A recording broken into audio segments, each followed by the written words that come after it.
And we are live here with a Versus special here. Yeah, not really real news. I don't know what we're really going for here. It's just one big special. We're live here in the protests in DC. We have a stream going up right here. And it's supposed to be a big day for protests, riots, looting, who knows what. Maybe they've already looted and stolen everything, so there won't be not much of that actually at the minimum tonight. But we're going to be watching that. But what we're really going to do tonight is we're going to do something that's been talked about a lot in conservative circles, but not really dived deep enough into, which is the racist history of the Democratic Party. We were told all the time Republicans are racist. That R next to this senator's name doesn't stand for Republican, it stands for racist. That's what we're always told. And if you were in a public school system, you would believe that, but that they didn't tell you the real history of the Democratic Party, and that's what we're going to do tonight. And we're also going to talk about the present and really the future of it too, because what they've done for the past 50, 60 years at least is all one giant plan that has kind of come to a forefront with these protests and with these George Soros funded Antifa militia groups, cultural Marxism, all this shit. It's all part of a bigger picture, and that's what we're going to talk about tonight. We have your usual faces here of myself, Dictator Phil, Alex. We have it's Pluffy Phil now. It's Pluffy Phil now. I changed it. I changed it. Why? Yes. Okay, explain that. You need to explain yourself about that, because you had such a good nickname, and then you were like, no, we're going to make it Fluffy. Pluffy Phil. Yeah, no. I actually like because of the protests, I had a couple of people telling me you should probably not call yourself Dictator Phil for the time being. So for the very least, for the remainder of these protests, I'm going to call myself Pluffy Phil. We'll probably go back to Dictator Phil, maybe. We'll see. But this is what we're going to do. We're going to see how it goes. And then if it sucks or whatever, then we'll just go back. But to be honest, we kind of need a dictator right now. Is Mitt Romney telling we definitely you this? do. I mean, we definitely do. But I'm like, I did it because, like, look, some really good friends told me, hey, you should probably do it. And I'm like, all right, for you, I'll do it. But, you know. You sound like Gabriel Iglesias over here, like Fluffy. I'm not fat, I'm fluffy. That's just my picture when I see yeah, Fluffy. And well, I am. I am kind of fluffy. His beard's fluffy. Well, Fluffy. I saw your Snapchat today with that big ass beard. Yeah, you saw that? Oh, yeah. That was crazy, huh? But we're joined with our special guest we had on 2 shows ago. I think 2 or 3 shows ago, Donnie. She's been blowing up on Twitter, like 13,000 followers. She's a young, black, conservative Trump supporter.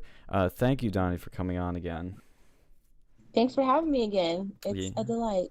Yeah, absolutely. Yeah. I mean, we went like 4 hours last time. Like, we were really like having a ball. So we'll see what comes out of it tonight. So I'm gonna be done talking right now, because I'll be honest, I didn't do a hell of a lot of research. I know, Phil, you did a lot of research, but I did research some things like the black accomplishments, or the accomplishments Trump has had for black Americans, and I will debunk the myth of systematic racism completely, like flatly. Well, I do. I think so I don't think I'm going to argue that it's not systemic racism, but there's like with some of these Democrat cities, there's definitely like disparate disparate racism, meaning that whatever the policies that are in these cities that favor or don't favor African Americans, but that it's not like systemic. It's just,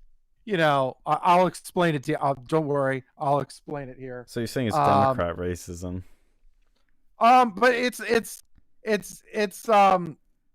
it's not direct. Like, it's not direct, but the policies that these Democrats create affect African Americans. Oh yeah, don't worry. I'll feed you baby birds.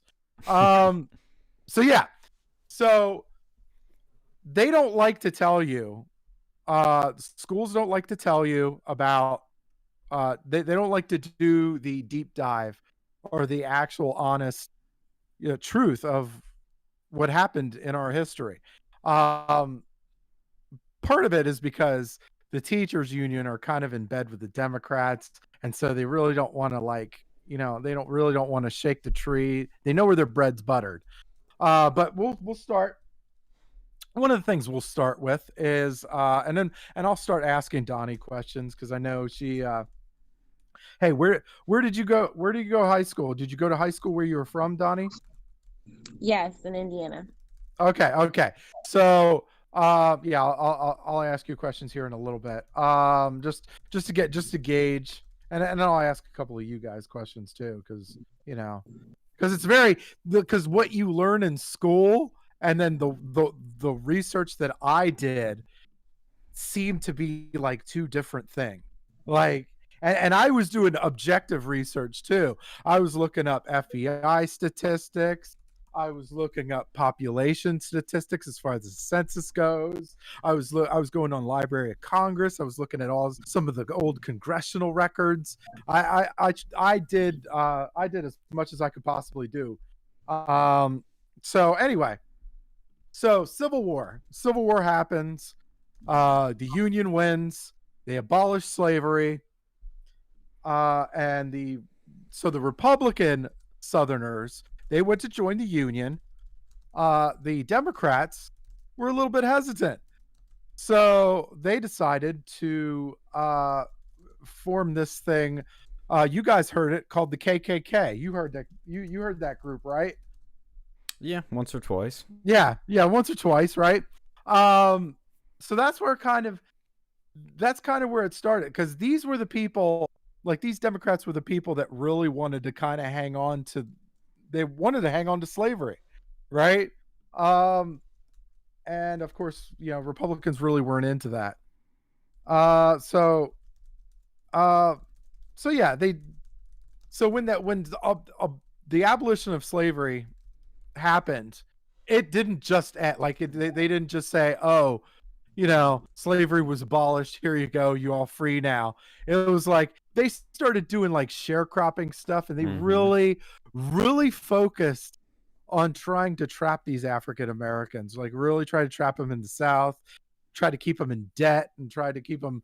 They still tried to keep them like not intelligent enough to kind of make something for themselves, because one of the sayings is, if you keep somebody stupid, you can keep yourself in control of them. So yeah, they did a bunch of that stuff. So then we'll fast forward a little bit. So the Rosa Parks. So what did they tell you about the Rosa Parks? The Rosa Parks and the Montgomery bus incident. I mean, in my school, I was basically told the story we all know, which is Rosa Parks went on a bus. She sat in the white section. They told her, you gotta move. She didn't. She got arrested, and I guess she got out at some point. And that's pretty much the story that I've been told. Anybody else want to chime in? Yeah, that's pretty much what I've been told about that. Telling her to get this back of the seat of the bus, and she didn't do that because that was wrong back then. Okay. That's what I learned too. Yep. Okay. So everything you said was the start. That was correct. So Rosa Parks, she was arrested for failing to move the back of the bus because they had the bus, the city bus rules. They had their own little segregation laws going on. So of course they told her to move the back of the bus. She didn't move the back of the bus. They arrested her. So she ended up so her with they got the NAACP got a bunch of attorneys. They went to sue the mayor. The mayor, William A. Gale, is a Democrat, right? Yeah, they don't tell you this stuff. They literally don't tell you this stuff. So what they did was they sued in federal court. They couldn't do this thing in state court because it was an actual constitutional conflict with the 14th Amendment, right?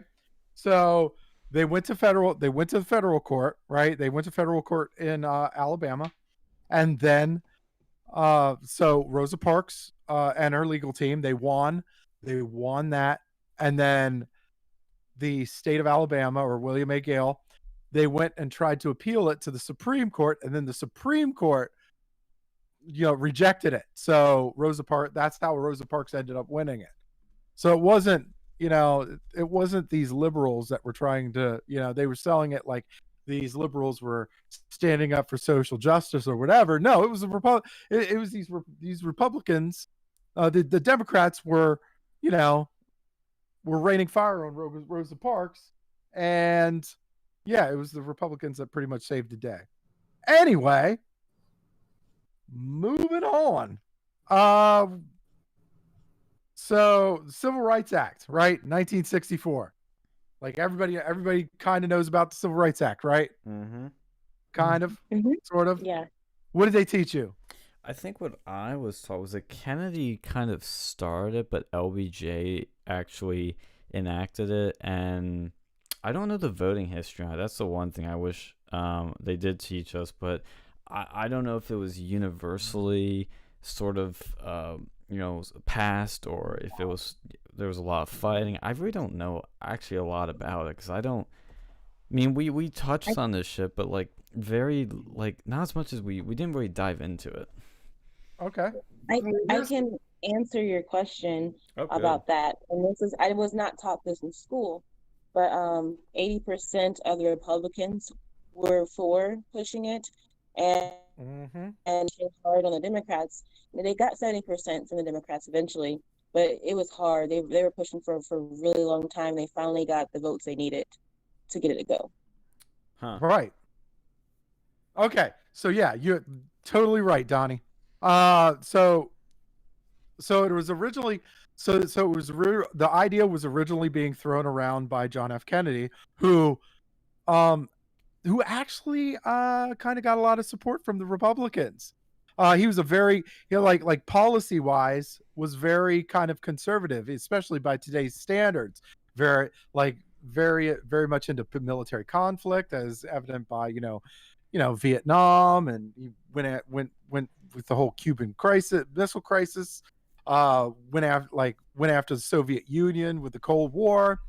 Wanted limited federal powers. Very much conservative, especially by today's standards. So yeah, he was trying to push for this for a little bit, and then of course, tragedy happened. He got assassinated, and of course, Lyndon B. Johnson, he took over. Lyndon B. Johnson wasn't as big of a fan of this Civil Rights Act, believe it or not, as John F. Kennedy was. He ended up calling it, in behind closed doors, he ended up calling it by the N-word. Like, this was the N-word bill, basically, right? So yeah. Apparently, I was reading some of the biographies and I was looking up some of the some of the information about it. That guy liked to use the N-word quite a bit. He did. Yeah. But yeah, he didn't really and of course he passed it, but they're not selling it like they're selling it like he's like this hero or whatever. But he didn't do it because he wanted to. He kind of was pressured into it. You had the whole, you had Dr. Martin Luther King Jr. He was making headway with some of the, with the Montgomery, the Selma March into Montgomery, and going into he was looking at going into DC, and he was gaining traction. And so Lyndon B. Johnson, he was trying to, kind of quell it. He really kind of wanted to squash it more than anything. And like Donnie said, Republicans were all about it. They were 80% of this bill, 80% of the Republicans actually supported this bill, and more Democrats actually didn't support it. By the way, one of those names, you might know this name. it would be a Albert Gore Sr. Is that Yeah. the father of the Al Gore that we all know Yeah. that loves the environment? The inconvenient liar himself. Yeah. So yeah. And then of course a lot of it, a bit of it was strategic too, because the one of the Republicans who made the bill was Barry Goldwater, and he was like one of 6 Republicans to nay the bill. He ended up winning the nomination. A lot of it was like, he was running against Norman Rockefeller. Norman Rockefeller, he got divorced and then got remarried while he was in the middle of the campaign, the primary campaign, which in the 60s as a Republican was a no-no. That was a no-no. They tend to like the traditional family thing. So yeah, his support took a beating. However, say what you want, but that's kind of what it was. So like LBJ kind of saw it as a golden opportunity to pass the Civil Rights Act, and then he ended up winning re-election by a mile, right? So yeah, and they're gonna tell you basically, he fought to try to get Republican votes in the House because the Republicans were reluctant, but that was actually BS. It was, the Republicans were basically all for it. They wanted him to make some changes because the Democrats weren't budging. Like, the Democrats got about as many votes from the Democrats as he was going to get, right? So basically what's happened here up to this point, you've had the Democrats want to lock up Rosa Parks. The Democrats don't want Civil Rights Act. And meanwhile, and this is what I think the bigger lie that I always get told is that after all this, there was just this big magical switch, and both sides flipped overnight. The Republicans were now Democrats, the Democrats were now Republicans, and oh my God, now the Republicans were racist. Does anybody actually know what really went down with that? Well, we'll go into that a little bit. So, they were saying that once Barry Goldwater nayed on the Civil Rights Act, that basically they did the little switcheroo or whatever, which was factually very misleading at best. Because the Republicans supported the Civil Rights Act, and then once it passed, like, the Republicans basically turned on Goldwater, right? Pretty much. He won a lot, and he basically took down the entire a lot of the Republicans with him in that 1964 election, because they lost, the Republicans lost seats in that election too. So the 1964 election, no matter who you put, you probably weren't going to win that as a Republican, because you had to take into the account, JFK just got assassinated previously. Yeah. Mm-hmm. And the economy's doing pretty good under JFK and stuff. So he was pretty much almost like an incumbent, but since he's assassinated, there's even more people going out to support those. So I don't know, no matter who they really put, if they'd be able to really unseat LBJ in there. Yeah, but I think that was like the perfect storm, because in 1964, it's like they passed the Civil Rights Act. And then the leading Republican was like, no, it's not constitutional, whatever, which was unpopular with his own, with the Republicans within Congress. And I mean, I think that was more so the perfect storm. And of course, who wouldn't take advantage of that situation? Well, and not to mention, LBJ did some just flat out what would found to be later libelous stuff, because he had 12,000 psychologists come out, and they asked if they thought they were safe to go and have Barry Goldwater as president, and they said he wasn't psychologically sound, which he ended up taking him to civil court after the election, and they found the campaign $75,000 liable for libel charges, and it's funny because they're doing the same stuff to Trump. Yeah. Right now, he's mentally unfit. He's old. He's got dementia. He's crazy. Who are you talking about, Trump, or are you talking about Biden? Because I mean, no, but they so that's what they were saying about Trump. They're talking about Trump, but they're paid like in reality it's Biden, right? Yeah, like that sounds more like Biden than anyone else. You got to take a look at him recently. It's a lot of smoke and mirrors, much like today. So then we go. Okay, so he wins the election, and and so we have going back to Dr. Martin Luther King, right?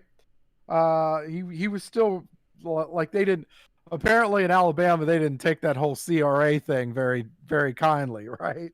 So so the fight continued. Like Dr. Martin Luther King Jr. he kept fighting, and obviously, right, you're trying to fight for trying to fight social injustice, racial inequality, of course, right? So so he gets assassinated by James Earl Ray, who was a staunch Democrat and supported one of the worst abolitionist politicians in American history, in George Wallace, right? So we're these Democrats are on a roll, I gotta say. Like it's quite fantastic. No, I was being facetious there. Anyway, we know. Yeah. So basically, this is pretty much the American history of racial injustice, pretty much in a nutshell. I mean, you could go into other stories about, you could go about FDR and him locking up Asians in concentration camps. You go like you keep going, right? But yeah, that's it. And the major stories, like what they're telling you about, when you're talking about the mainstream media, they're talking about it like whenever you go and whenever you take tours and all that stuff, they're selling you a misleading narrative at best. So it's basically the history is to kind of add on to what I was saying earlier. Their history was the Democrats started the Ku Klux Klan. The Democrats wanted to lock up Rosa Parks. The Democrats, a lot of them, didn't vote for the Civil Rights Act. And on top of that, all the other stuff that you're mentioning. I mean, that's the whole sort of, nutshell of all that. Like, I mean, it's pretty clear, but again, nobody talks about it. And whenever you bring this stuff up, you either get mocked or scolded or, oh, you don't know your history. That's not what I was taught. My teacher said yada, yada, yada. Or the party's changed. That's always the biggest argument, is that the party's changed. I hear that so often. I believed it for a little bit until I found out Abe Lincoln was a Republican. I was like, wait a second. Something ain't right here. This doesn't sound right. Yeah. I never heard a good reason. What's up, Donnie? And check this out, too. Black people were initially representatives in the Republican Party as well. Yeah. Yeah, exactly. There's 22. There was 22, I believe. Mm-hmm. And then the Democrats didn't have one until 1935. Yeah, so there were more Republicans more blacks in the Republican Party, and the Democrats killed Martin Luther King. I mean, it's they hail him as this hero, but a Democrat killed Martin Luther King. So, like I said, they locked up Rosa Parks. The Democrats didn't want civil rights, and they killed Martin Luther King. I mean, it's crazy. But again, they sent these guys. Oh, and then of course, you have the board of the Board of Education thing with Arkansas, where are you talking about Brown v. Board of Education? Yep, Brown v. Board of Education, where the governor, a Democrat, right? He said the National Guard to continue segregating in these schools, right? And of course, Dwight D. Eisenhower had to go, no, that's not happening. And who's a Republican, by the way. Right. He had to rectify the situation. So, I mean, look, the more I dug into these stories, the more I realized that it was going in pretty much the exact opposite direction that the mainstream media and all these media outlets were telling us, right? Which it's fitting. It's really fitting because look how much smoke and mirrors they're giving us even today.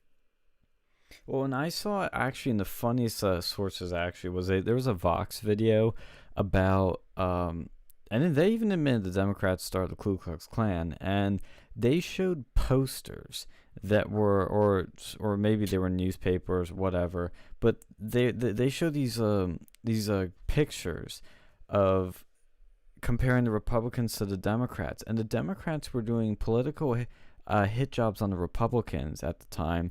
By showing the Democrats as these sort of like clean white people, and the Democrats as supporting the old, ugly, I guess you say slaves at the time is how they were depicting it. But that's how they depicted black people. They depicted them as ugly, as slaves, as dumb, all these like negative things, racist things, and I never saw those in a history book, and I saw them in a Vox video, which is like the levels of irony in that are, pretty, enough. And then that video, of course, goes into the party switch, and they never explain how they switched. They just said they switched. Like, what the fuck does that mean? But what do you know about all this history, Donnie? Is there anything we're missing that you know about? I think it switched when people thought Lyndon B. Johnson actually cared about black people, and that they thought that was what he did. That's part of it. Also too, if you're looking at the map, if you're thinking, oh, the Confederates all came from the South, you're looking at it, it's all there's more Republicans in the South, and now that's a way to kind of make it look like it's switched because of the demographics of today and going on the Civil War. And I'm actually curious because it seems like you know quite a bit about the history here. Like, when did you start getting interested in this and actually diving deep into finding out the truth that you aren't taught in schools and none of us are taught in schools? So I had to like revisit again, researching it. I restart researching again probably 2014-ish. But when I was in college, like I was all about history. Like in my government classes, I took them all the same semester, got basically A+ in all of them, but get A's on your transcript. But so I always did extra research and looked into things. Like if I had a question, I needed to know more. I had more questions, so I always just looked into it. And then going back now and refreshing my memory, I'm doing it with a purpose. Back then it was just because I wanted more information. Now. So then of course, you're there. Some of these people are obviously going to say, oh, well, it's a completely different Democrat Party now. And of course, I mean, we could believe them if they didn't, if they weren't fleecing these African Americans in these cities. Like you look at today, like even with the all the George Floyd stuff, and it was a horrible death, and that these deaths are going on, but they're happening in Democrat-run cities. You notice that? You notice how that all these atrocities are going in Democrat cities? And here's the thing, right? So so I was looking up so I was doing some research with the censuses and stuff, and with the African American population, over 75% of all African Americans live in the top 200 cities in the United States. Like these are cities, right? And then and 90%, over 90% of these cities have complete Democrat control. That's Democrat mayor, that's Democrat council, that's Democrat chief prosecutor or county prosecutor, city prosecutor, whatever, right?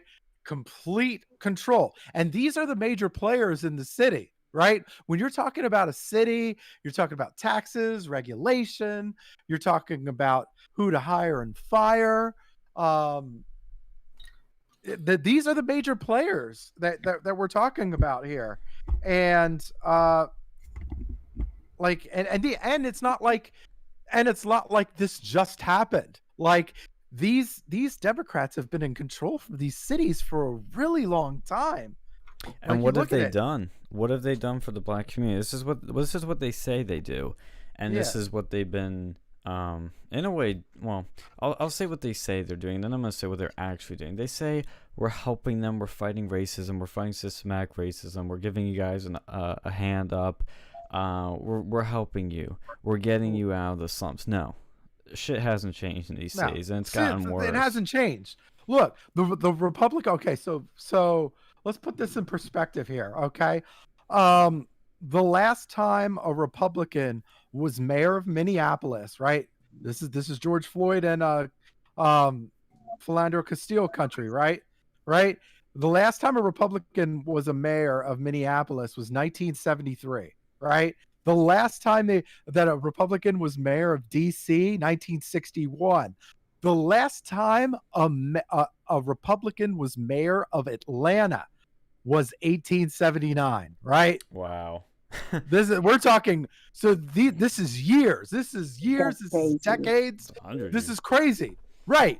And so well, it's like, well, and you know, you're still going to hear some of these people say, oh, big deal, you know, but think about it here.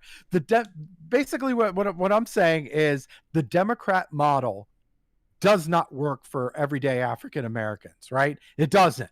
Like, unless you're a celebrity and you're rich and you could get bought by the Democratic Party, who's, you know, in bed with the Chinese and all these oppressive regimes, they're not looking out for you. They don't care about you.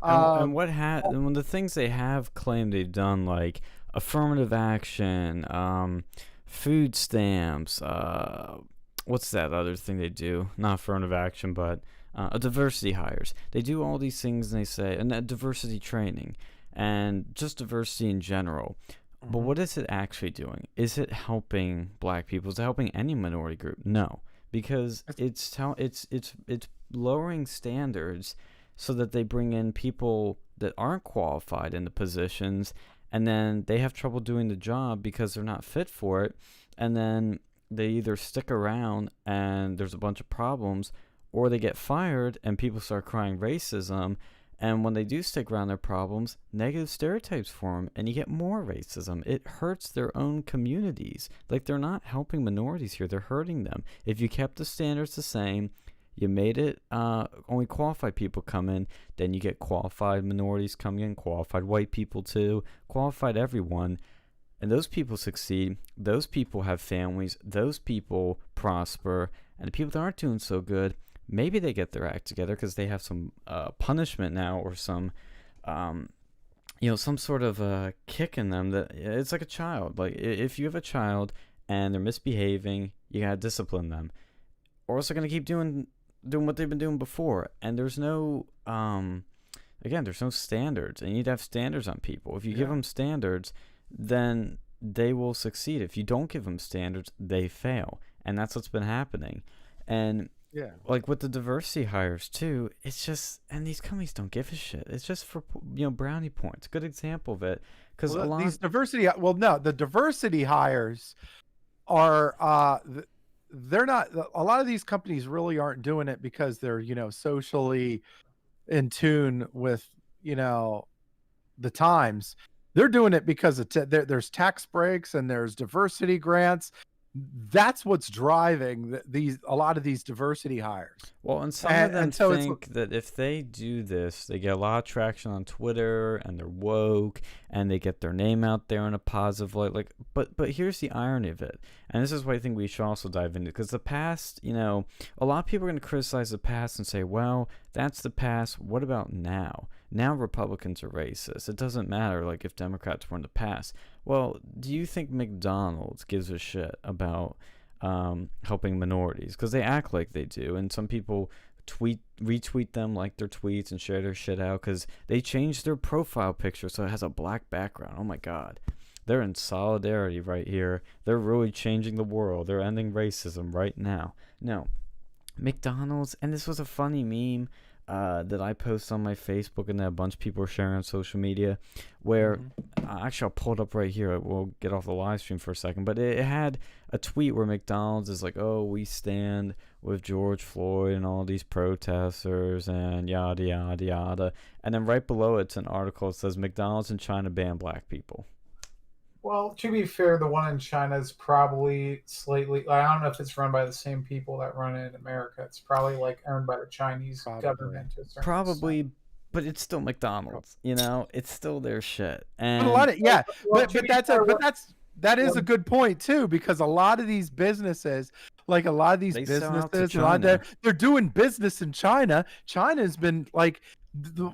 With the COVID outbreak, they were kicking black people out of their apartments and keeping them from going to hotels. They weren't allowed to go to places to eat. Like, they had signs that were saying, black people stay out. Like, if you did that shit, if a McDonald's had a sign like that in Philadelphia, it'd be pandemonium. It'd be burned to the ground. Absolute, yeah. Like, and it is wrong to do that, to discriminate people from your business based on their skin color. But the point here is that these companies just care about money, and I just get so tired. Like, I saw on Amazon, they on their fucking homepage, like when you want to go buy your tampons or your fucking like Kindles or whatever you buy on Amazon, you know, it says at the very front of it, Black Lives Matter, how Amazon is helping the black community. And I'm like, really?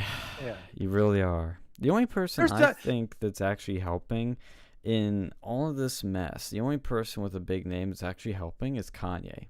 Of all people, Kanye fucking West is actually doing something. He's paying for George Floyd's kids' college. So that's good. They're going to get an education. They're going to succeed in life, as long as they get good grades, of course. But that helps them. Yeah. And he's doing, this is the important bit, is the second bit. He is donating money to black-owned small businesses in Chicago.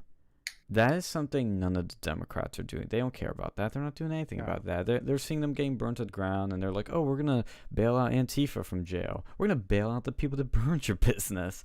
They're not doing anything. And he actually is doing that, and that could save. Like, his single act right there could save these businesses. And I assume it's going to ones that have been burned down, because that's what it seems like. But that, to me, is huge, and should be talked about more. There's definitely a disconnect. I feel like there's a disconnect between like the people that run Black Lives Matter, right? There's some of the top people that run Black Lives Matter, and then a lot of these people that are protesting. Because there's a lot of good protesters. There are good protesters out there, a lot from the city, you know, whatever. And then you got these Antifa, which are a bunch of white people just doing a lot of this defacing and stuff. And it's like, am I wrong? Is that help me out here? Yeah, I mean, Antifa's destroying these cities, and you know, again, Democrats are bailing them out. I mean, the college Democrats at Penn State even said, "Oh, we're going to retweet organizations to bail people out from jail," and I'm like, well, let's assume their intention is to bail out peaceful protesters. If these protesters were peaceful, they wouldn't be in fucking jail. So it has to be the rioters, it has to be the looters, it has to be all these bad actors that nobody likes. I mean, it's just, it's so, you know, backwards. But this is the current state of Democratic-run cities. They're doing nothing for blacks. Yeah. So the Democrat, so going back to the Democrat platform, right? So the so Democrats, they run cities, or they campaign and they do their thing pretty much like every other oppressive regime in the world does it, right? They're doing it because you're not gonna just straight up come in and just start oppressing people right out of the gate. Nobody's going to let you just oppress them right out of the gate. They're coming in acting like your friend. They're going to give you free stuff. They're going to like, look, we're going to give you all these entitlements, welfare, all that, right? And then so they get in, and well, they don't give you everything that they said that they were going to give you, but they give you enough, maybe just to survive, maybe barely underneath the line, right? But they'll give you something. They'll give you something, and it'll be barely underneath the line. So, and then while they're doing that, they're stripping you of pretty much all your rights, like in the city, right? They're stripping you of your free speech. They're stripping you of your ability to, own a gun. They're basically, giving in to these teachers unions and these police unions. They're giving them everything they want.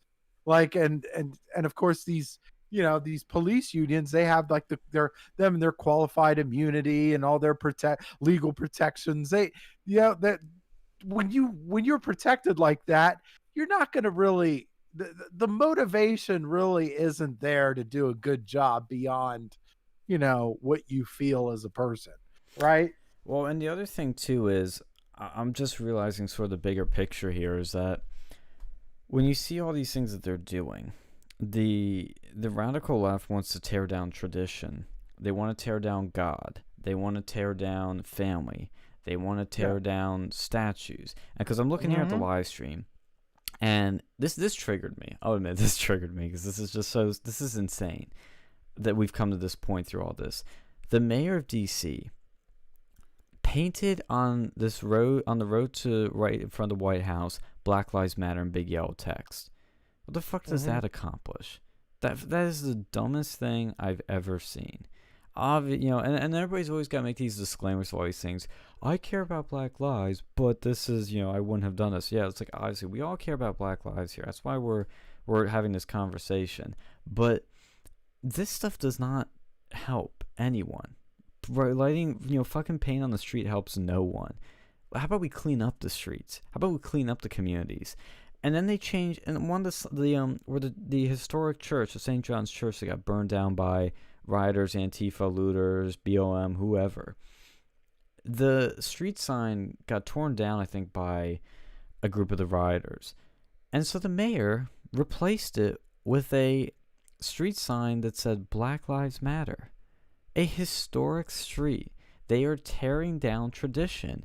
And the bigger picture here is, what can help the black community? What can help fix their problems? What can bring them together? Tradition, God, family, hard work, the American dream. They want to get rid of it, and when they're getting rid of it, they're hurting their own quote-unquote constituents. It's so backwards. You're absolutely right. But one of the reasons that these guys, these Democrats, they want to erase history or they want to change it is because they're complicit in a lot of these injustices that are going on. Like they want to erase it completely.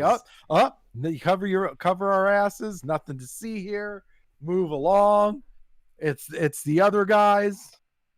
It's like there's a lot of deflection. There's a lot of deflection going on. And not to change topics so suddenly, but I'm noticing something in this DC stream that's really interesting. And I didn't see this before, but on a bunch of the lampposts and even the trees and all the other shit here, some organized group put up these printed flyers. You're seeing one of them now, I think. I saw them earlier saying register to vote, and has a QR code right there for fist on it. Sorry, I'm getting some gas. Who are you going to register to vote for? Fucking Democrats again? You saw how that ended. Yeah, but you can see this is what they're all about. They're trying to get votes out of this. And I mean, I don't get the point of it because it's in DC of all places, but they're probably doing it elsewhere. Up there's a sign just saying right there, a handwritten sign saying to vote. That, I don't know why nobody's talking about this on Twitter, but they're trying to get votes out of this. They're trying to register people. Do you know who talked about this on Twitter today? What? You know who talked about this on Twitter today, who I would never expect to say something like that? Ooh, who did? Sean King. Yeah, Sean King. He had a tweet. That was crazy. Whoa, what did Sean King say? What was he going woke? He went the other direction. Can you pull it up? Yeah, I'm gonna pull that up. Yeah. Okay. Yeah. What was the stunned. tweet so I know which one to find? I guess his whiteness must be showing. Yeah, he was like, no, he was basically in a nutshell saying we have to be very specific about who we vote for because these Democrats have been running these cities for a long time and we voted them in. Wow. Right? Yeah, it tripped me out. I was like, wow, this might be the best tweet he's ever had. Like, well, there's gotta be an exception to the rules, so that is the exception. I mean, did you see J.K. Rowling's tweets today?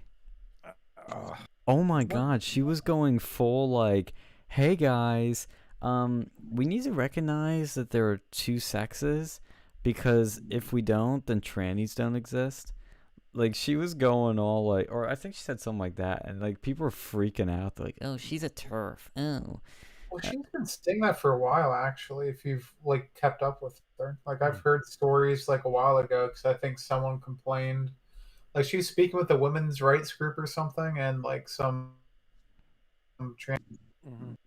Yeah, she'll never speak at Harvard again. Yeah. See, that's the thing that happens with this, because this made me think of something else.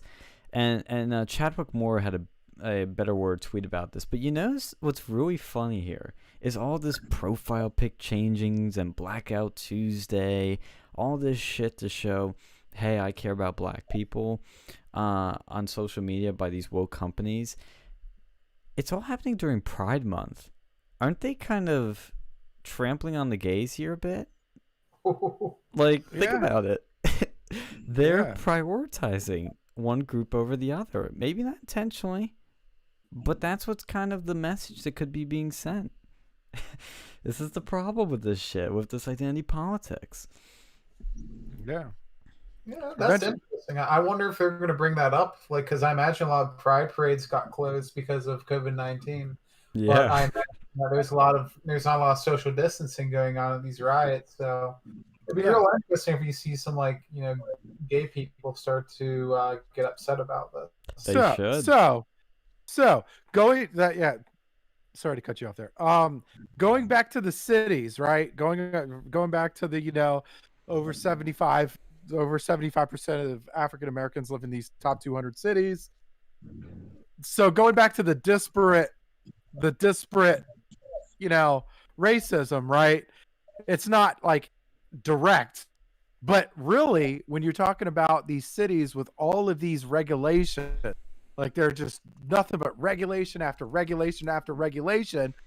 Each regulation, because there's so many African Americans in these cities, each regulation that you sign in is going to affect African Americans in some way or another, right? You have all these little regulations, all these laws, all these things that you're basically you're essentially trapping African Americans, because now it's like, oh, you have these you have yet another thing for these crooked cops to pull you over and then have probable cause for something, make up some probable cause of something or whatever.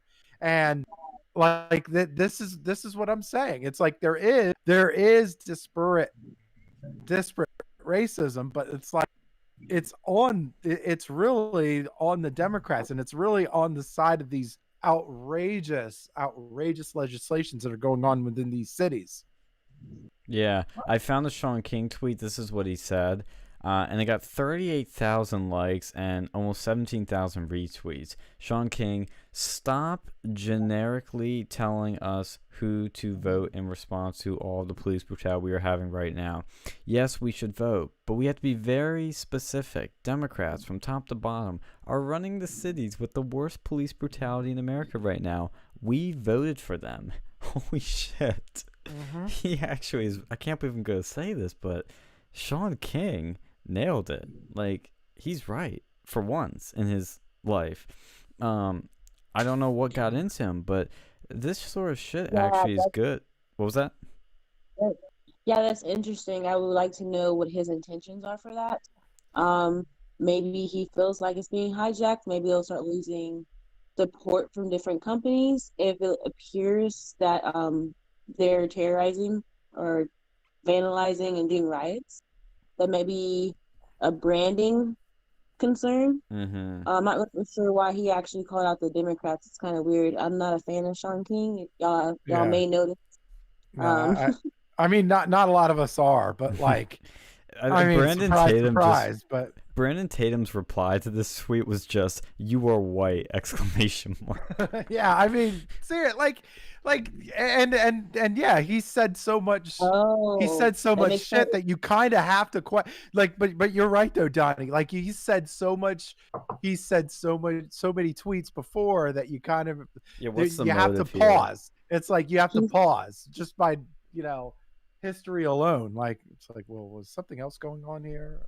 Yeah, sometimes the broken clock is right twice, Sometimes a blind squirrel finds a nut. Yeah, that's like Do you see why Brandon said you're white? Do you see why? Because in this sentence, it doesn't say black anywhere. So when Sean King said telling us to vote, that's where that came from. You're white. Or who's us? Shit, that's funny.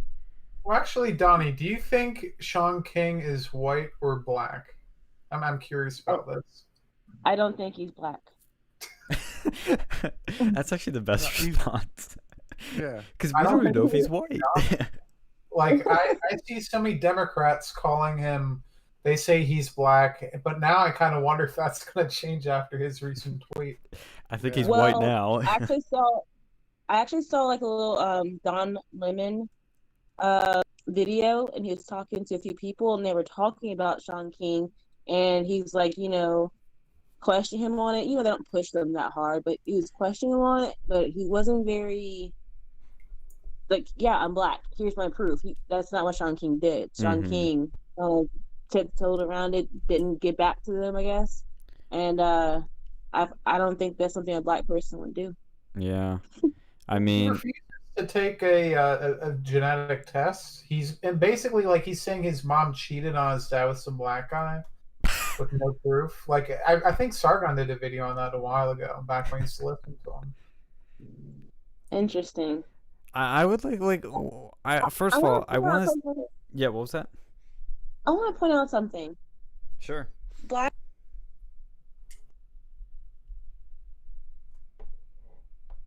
I think you cut out there. Yeah. Yeah, cut out a little bit. All right. Might be a bad connection. Can you hear us now? Okay. Well, we'll say something. Join and rejoin real quick. Yep. Yeah. So let's see. One of the other things we really are getting some hate because I think somebody's trying to hack our stream now. They're trying to silence the black conservative. They're doing an info wars on us. Oh shit. Oh, speaking of Chinese, do you see that stuff I posted in the host chat? There's some very interesting history of racism in China. Oh, really? That goes far beyond the recent McDonald's racist incident. I don't know if this is real what I posted, but it's fucking funny. And apparently they were also basically offering prostitutes to international students. What? The study buddy program. I don't know how this wasn't news. Well, you'll have a real good study buddy, all right. Why didn't I get that in college? I mean, you come to college and you don't get any help, let alone that kind of help. So that reminds me of this Chinese girl I kind of dated once. Kind of dated? Yeah, I mean, I helped her with Chinese, or she helped me with Chinese, and I took her out to some place. It was a weird relationship. I was still friends with her. We never kissed or anything like that, but I don't know. Wait, you call that a relationship? Well, technically, it's more like friends with benefits, but we didn't actually have there was benefits that weren't sexual. Benefits. Benefits. Yeah, she helped me with Chinese, and so what were you trying to say there, Donnie? I was saying that it's crazy that if black people are so oppressed, we have it so bad. Why are there so many people pretending to be black and they're capitalizing on it? Mm-hmm. Exactly. Yeah, there's a lot of that. There's definitely a lot of that going on. Yeah, shoot. We have Rachel Dolezal, probably Sean King, Ariana Grande, I think. Around if she's pretending to be Mexican. I don't know with her. how did Sean King even become a thing? Like, he has 1 million followers on Twitter. Like, who even is he? You know? I know he, like, it looks like he's a founder of a PAC. And, I mean, like, how did he become famous even to begin with? Or quote-unquote famous? You know, these PACs are dirty as hell, right? He probably sucked off Harvey Weinstein. Well, he wasn't trying to. Oh, maybe he did try to act. I mean, he's a good actor. I'll give him that. He's trying to be a different race. These political non-government organizations, they're crooked as hell. Like, you know, Al Sharpton has one that he apparently there was some financial irregularities not too long ago from that one, but like, yeah, I mean, it's. You mean Al Capone Sharpton? Nobody is who the hell they say they are. Like, it's amazing. Tax dodging Al Capone Sharpton there. He's always doing that shit to dodge taxes. Hey, can you click on his cover photo really fast? Sure. We'll get him nice and big. Wait, why are his eyes closed? All right, there we go. I can't see it. The stream's a little delayed, so maybe that's why. Oh. Yeah, it's got like a few seconds delay. Yeah. Did he bring? We got some top chats in the. Oh, not that one. Shoot, I didn't look at the chat. The cover photo. There you go. Oh, the cover photo. I know what you meant now. The banner, yeah. The breakdown with Sean King. Oh yeah, the banner. Yeah.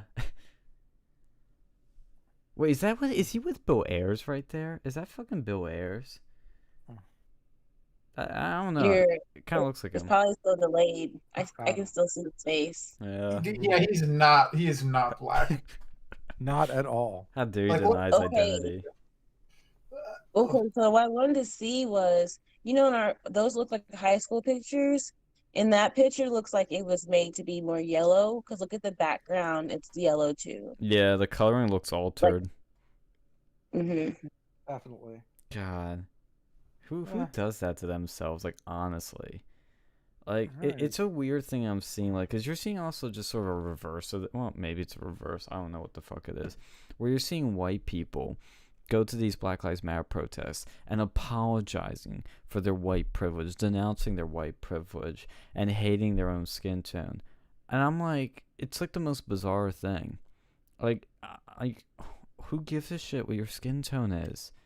Like, stop worrying about it. Stop thinking about it. It's what's inside you that matters. Your character. Look, we got our friend T is like, is she here? I'm here. Awesome, yeah. So this is our psychology correspondent here. Yeah, no, like, yeah, because she's a psych major, very intelligent. She's our token psych major. Always gives great commentary, but seriously, like, this whole white privilege, this is something that they like feed within the mainstream media, and they're just blowing it up. And we were talking about like how when you play stuff over and over again, like when they're feeding you things over and over again every day and every night, like it's like it conditions you into thinking it, even though it's obviously not true. It's like a form of I think we were talking about this earlier, like a form of like a learning like a observant learning, where you see a lot of like I guess like a lot of white people trying to like you know, pretend to be black for the sake of, you know, getting virtue signaling, or taking, you know, just whatever they can do to like virtue signal. And you also have like these white viewers viewing this want to be accepted by, you know, the black community, so they learn like, hey, if I also virtue signal, if I try to like look mixed, or if I fetishize looking mixed, maybe I'll get through it. And I guess like another form of conditioning, I think, is like learning, some form of like learning conditioning. You know, when the media tells you over and over and over again, like you know, associates with a word with like someone, like, you know, racist with Trump over and over again, like my parents, it's eventually people are gonna think like Donald Trump is racist. So it's just the media just conditions you. It's a form of conditioning. And obviously, I'm sorry, there's no way you're gonna tell me that Donald Trump is racist. Like, to me, it almost doesn't even matter what he says on a couple of tweets. You know why? Because before he became a president, he got recognition for his his charitable work with African American, Yeah. clubs. Like what we were talking about that, Sean. When we were talking about all the stuff. You remember you talking about all the stuff that he was doing for the, like, once he got in, he's done a whole lot, hasn't he though? Yeah, I can pull it up right now, and I know people are going to say the source is biased because it's Black Voices for Trump, but it does list his accomplishments for the Black community, like the most comprehensively I've seen anywhere, all nice and together. And I'll just route them a few of them off real quickly. Over 1.4 million more Black Americans have found jobs since President Trump was elected. Black poverty is at record lows. Trump designated a bunch of opportunity zones, thousands of opportunity zones, projected to make $100 billion in private investment in minority communities. Trump administration established a fund to deploy $1 billion in capital funding for minority-owned businesses. Black poverty raised now at lowest levels in history. School choice, yeah, that's a big Republican thing, which should be helping a lot of urban communities. Called for a budget of $500 million in federal funding for school choice, and approved a bunch of other stuff for that. There's obviously the criminal justice reform. A good face for that is Elise Marie Johnson, freed from prison for doing a minor crime, was locked up for life, and now has a second chance at life. 90% of those who have had their sentences reduced are Black Americans. First Step Act shortens mandatory minimum sentences for nonviolent drug crimes. Ready to Work initiative, which helps prisoners get employment. Second Step Act to partner with corporate America to create opportunities for former prisoners to rejoin society. And finally, he has put a lot of funding into historically Black colleges and universities. He's restored funding and increased investment by 14%. And yeah, there's a bunch in there, but like basically, like to simplify all this, Trump has record low Black unemployment, more school choice, record funding for Black universities and schooling, and freed a lot of Blacks from prison to have a second chance at life. That's pretty fucking good. I mean, Yeah, that's it's amazing. It's really good. It's incredible. But in the eyes of CNN, it really doesn't matter because unfortunately he wasn't like blessed with the halo effect, which Obama has. Because in his eye, then everyone's eyes, like Obama can do no wrong because he looks attractive to the media. And that's the thing I want to mention quickly too is that while everything we say is factual, facts don't matter. Facts don't persuade. The problem with Republican Party is they're not good at packaging this in a persuasive box. People like Candace Owens are. People like Donnie are doing this where it's in a more persuasive medium. And you see the results. Candace Owens is meeting Kanye, super famous. Donnie's climbing on Twitter. Well, at the end of the day, you can't argue facts. Like, you can't argue this big list of facts. Like, it just, no matter how you package it. Well, it's because what was that? I've got some interesting stuff with Candace Owens come up from from Black conservatives and stuff, and like a lot of them are like really kind of mixed on how they feel with her. I was going to mention that too, because while she has gained a lot of traction and following, and probably has done some great work, I have heard some Black conservatives say, and I think maybe Donnie, you can address this better, is they say she does not connect with Black people, and she really, like, they don't really like her, is what I've been getting. I don't know how true that is, but I've heard that. Have you heard similar things, Alex? Yeah, like a couple people on my Facebook basically bring that up and say that, she doesn't represent Black America, which is interesting. Yeah, I've heard it too, and it's very disappointing because I feel like there's still a need, people feel there's still a need to pander in a sense to the Black community, and Candace Owens is no. It's all facts, the truth. That's it. Just tell them the truth. You can't be holding hands and enabling people. They need to know the facts. They need to know the truth. And then once you give them the cold hard facts, when they actually do look at it, there won't be any middle line. There won't be any confusion. Be less likely for them to leave. They will stay and understand, like, that's where we should probably be as a nation, with the values in the country.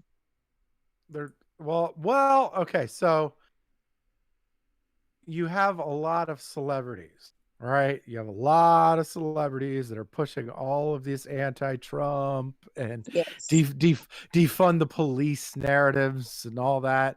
We'll get to that in a sec. The retardedness of that. But this is one of those things. Like, okay, one of the things in 2020, one of the fantasy jobs that most Americans have, or is being a YouTube personality, right? It's not being an engineer. It's not being an engineer. It's not being a Are you talking astronaut. about us? It's not being no. We're doing this. We're just doing this. YouTube personality. I mean, seriously, we're not even trying to be YouTube celebrities. We're just doing this because we fucking like it. We're just there's like, no fucking whatever. money in it anymore. There's no money in it anyway. Exactly. But I mean, this is legitimately, but this is what they're trying to do, because they know that so many people want to be YouTube personalities. Like, Google is like at the hip with China and the Democrats. Like, so they're leaning in one direction, and as long as you lean in that direction, you won't get thrown off and silenced or whatever. I mean, and then you have a lot of other, like, look, who doesn't want to be an actor or a musician or whatever, right? They're all joined at the hip with China and these Democrats. They're getting lots and lots of money from China, and that this is where they're trying to trap a lot of people. But the problem is, for every one person that wants to be, for every one person that succeeds, there's like thousands that don't get to and have to be working class. And being working class is okay. You could be somebody. There's nothing wrong with, being a doctor or an engineer. There's nothing wrong with being an electrician or HVAC repairman. There's nothing wrong with being a soldier or that. Like, there's nothing wrong with being any of those things. And you got to understand that less than 1/10 of 1% of the entire African American population is going to go, is going to be somebody. Am I missing something, Donnie? I missed part what y'all said. If you heard that knock at the door, I think that was on Alex's end. Nope. My sister's here, and she's gonna have some pizza. Oh, nice. So, I had pizza tonight too. DiGiorno is frozen pizza. But I heard part of it, but like, I was also wanting to add that I think Candace is also looking at long term, because right now it's Trump. So what's going to happen after Trump?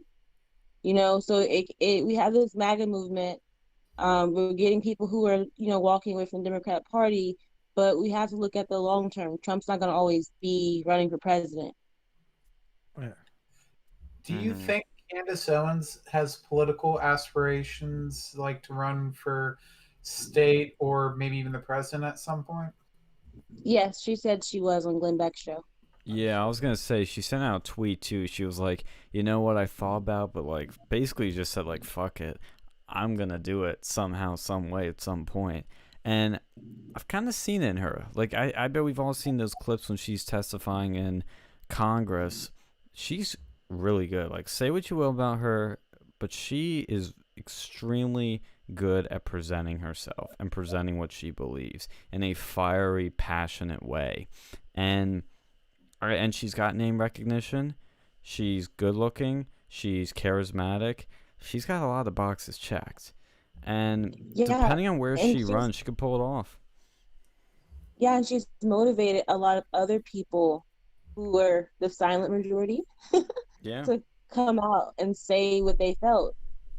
She was one of the first people, actually she's the first person that I know of who came out, supporting Trump and has grown the way she has. And then if you think about the people who are, she's a lone wolf and everything, but if you think about who's in her circle, they're conservative, like Brandon Tatum, ABL, Bryson Gray. They're very King Face, Montega. They're very very conservative, and then I think that's why they work so well together because I think they're also looking in the future. I think a lot of them would run for office.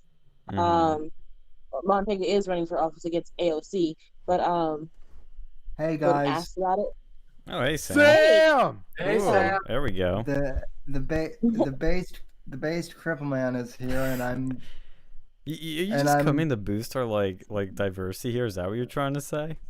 Well, he's Well, our that- representative for the Crips. well,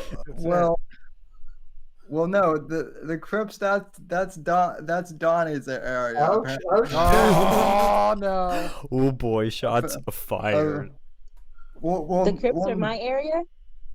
Oh Well, man. What do you mean I'm by that? sorry. Well, no.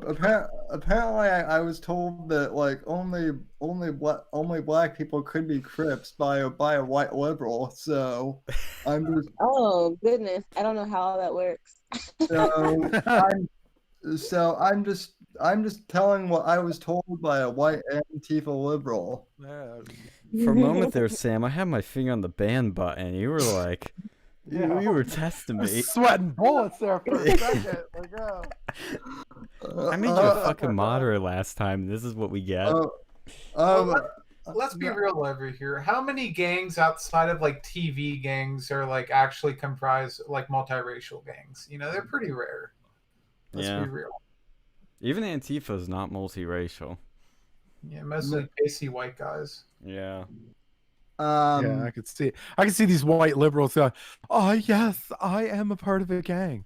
We hang out every Wednesday at Starbucks, and have frappuccinos, and we talk about pulling up on the side of something and really letting it go." See, you make that sound like a joke, but like literally in James O'Keefe's new Expose Antifa video, they literally, the guy that like infiltrated them, when he met up with them, they met at fucking Starbucks. Like, you can't make this shit up. Like, they live their own memes. Like, these memes are organic. They don't just like, it's like, they don't just create these stereotypes for Antifa or liberals, and then it's like, oh, it's just like a white, I almost said right wing conspiracy.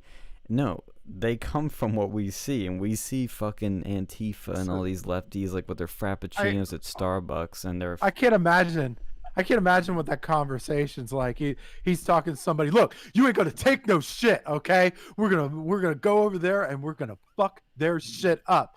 Ooh, caramel macchiato. Oh, this is nice. Yeah, Oh, we're gonna burn go. capitalism Yeah, after like, what? we have our drinks. I mean, it's just like it's such a cliche, like what these people do, that it almost becomes sad at this point. But back to the cancellations things. One thing I was thinking. What was that? Oh, the camera's on the ground. Sorry. Yeah, I was I like- don't know what this person's doing now. They were getting some decent footage before. It's hard finding some good streams, and they're holding it in portrait, which triggers me. It's not how you film video. But what were we gonna say, Alex?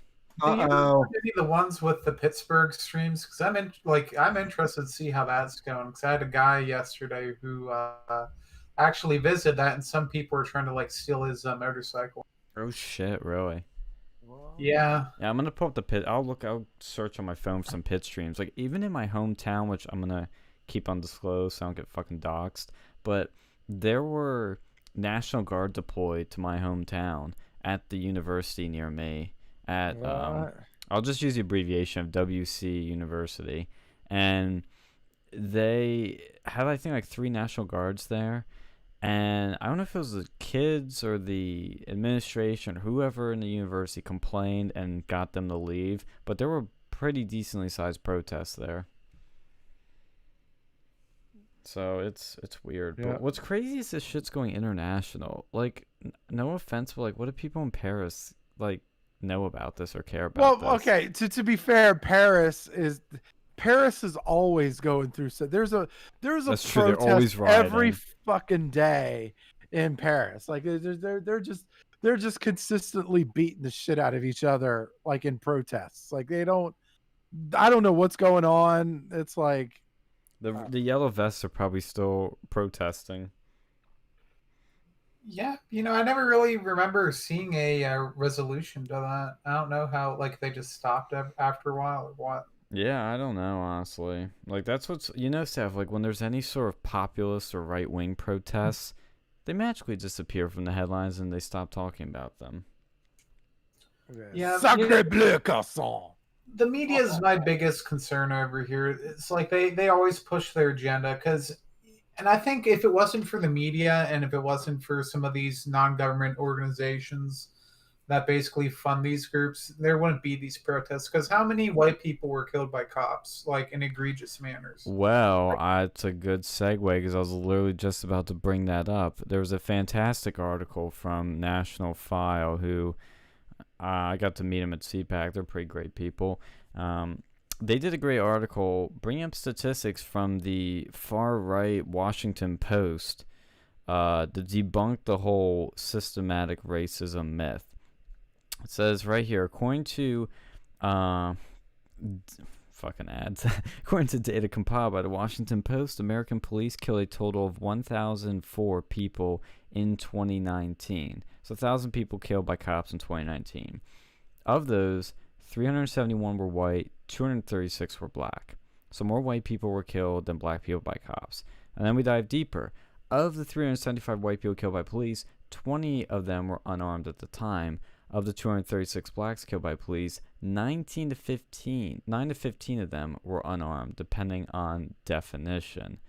And at the current count, at least 17 people have lost their lives as a result of the nationwide riots, in lootings, beatings, gunfire, etc., etc. So more people have died from the riots than unarmed black men killed by cops. I did, yeah, and I'll back that up. I did, because I was looking up FBI statistics too, and yeah, I'd gotten 10. I was like, and yeah, the number will fluctuate depending on the definition of what you call like unarmed or whatever. But yeah, I'd gotten 10.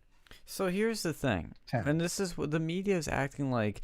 I know there's all these people protesting, like, oh, this is a big deal. This is a moment. This is an issue we need to be fixed. And I keep hearing that this needs to be fixed.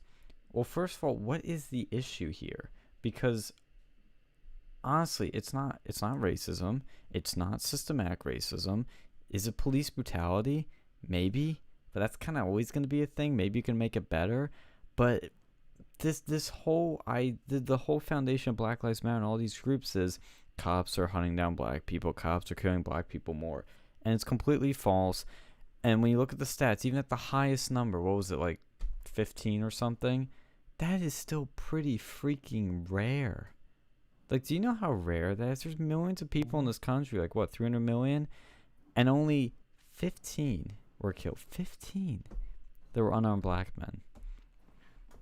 Yeah, somewhere some liberals saying, but that's 15 too many. Oh, God. I always hear Apex that. Gamma has a question.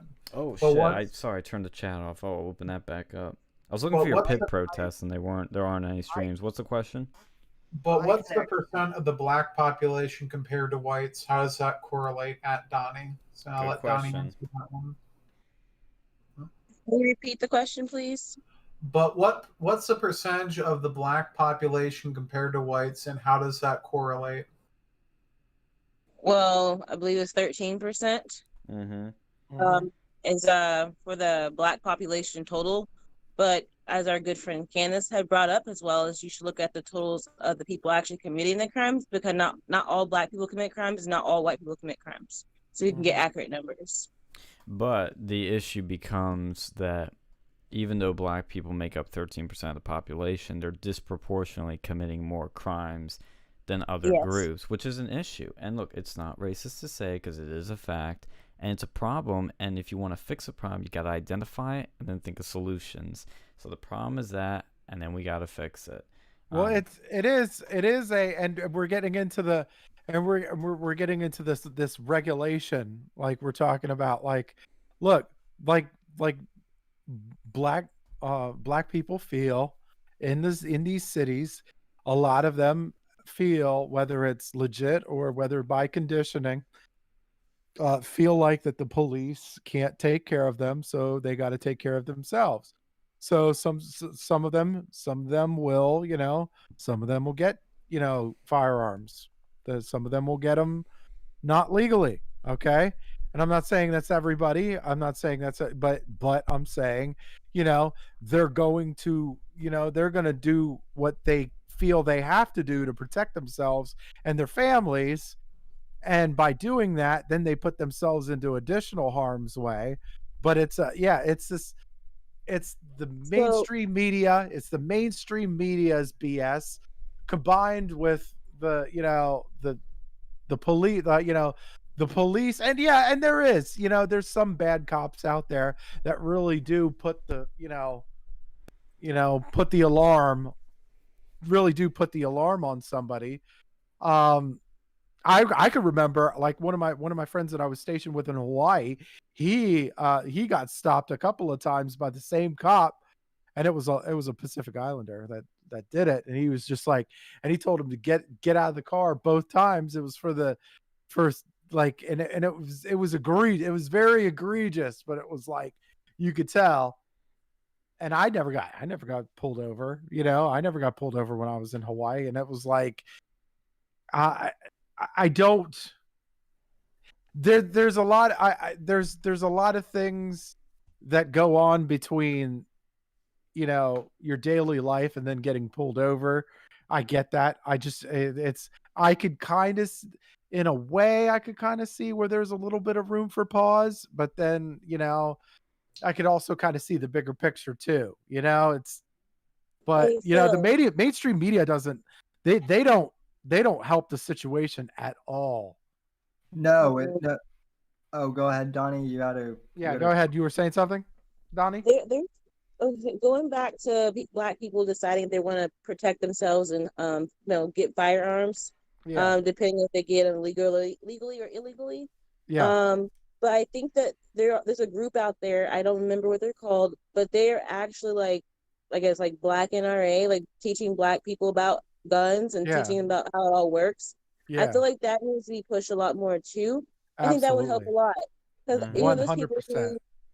There are people who are Black who they hear bad things about guns all the time. They're in their box, they're in their Democratic locations, and they see people committing crimes with guns all the time. It can also cause fear just looking at one, kind of like being scared of a dog for no reason. So I feel like that the education needs to be put out there. And I wanted to see if Tina could chime in on maybe on the psychological part of that, of with how that works with guns in the Black community. Maybe she has some input on that.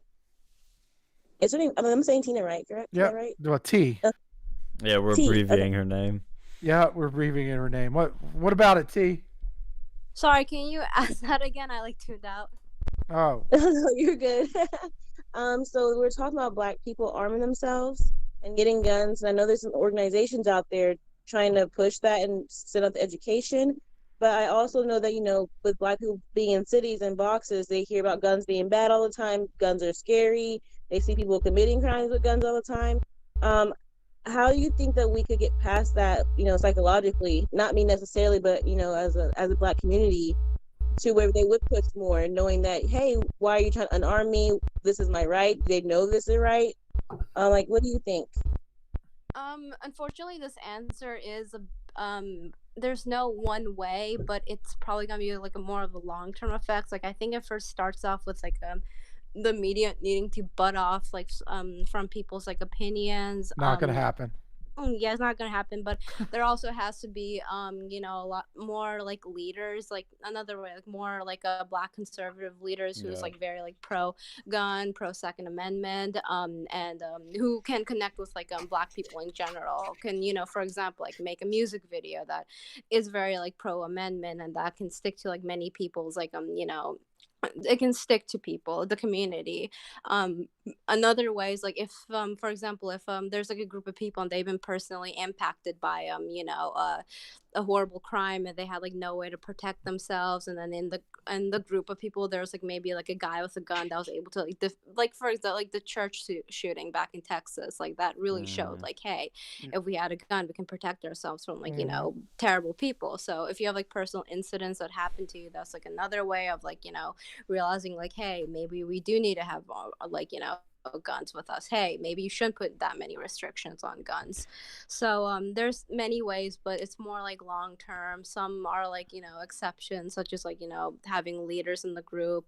Overall, I just think like the media just needs to like back away from like people's opinions. So I think what you're getting on is something you hear a lot, but it's sort of tossed around too much that it loses its meaning. But connecting with people is what it's about. Stories connect with people, personal stories, putting a face to it connects with people.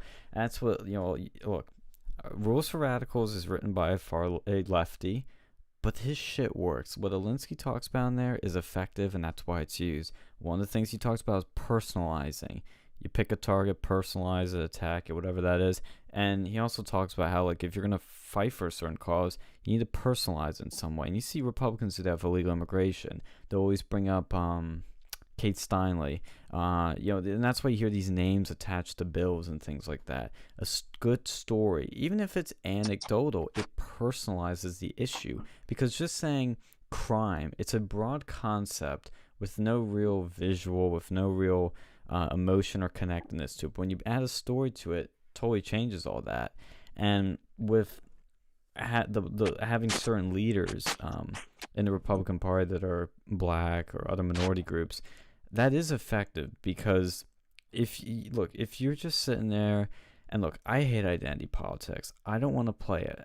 But what you do need to do is have visual persuasion. If you have a bunch of old white guys and the Democrats are calling you all a bunch of old white guys racist, like, people are going to believe that they're racist because of the visual element of it. But if you have a bunch of black people getting called racist and they're wearing MAGA hats, like, it's going to make the left look ridiculous. So you got to use their tactics against them, and it will make them look like complete idiots. Well, a lot of it is education too. Like, ultimately, a lot of that is education as well. Like, you just like some of these, like we have a couple of really good personalities. I'm gonna butcher this name, and I apologize in advance. Colin Noir. Oh, I know your thing of the NRA, dude. Colin Noir. I was about to bring him up. I'm sorry, but he's one of the most intelligent people I've ever heard when it comes to gun safety, gun legislation, gun rights, gun advocacy. Like, I love, like, he has a lot of YouTube stuff going on, and I love listening to all of it, because he's that incredible. And then of course Antonia Okafor, she was on our show not too long ago. She's incredibly intelligent when it comes to the same stuff. Marsh Ture too, like someone like Marsh Ture. Like, I feel like he's definitely a Philly guy. I feel like if you put him in Philly, he'll like perfectly blend in with everything. He just like screams like Philly culture. But it's hard because you're going uphill, because like these, again, going back to the Democrat leadership, the Democrats are running all of these cities. They don't want you to have a gun. They do not want you to have a gun. They want you to be completely reliant on the government.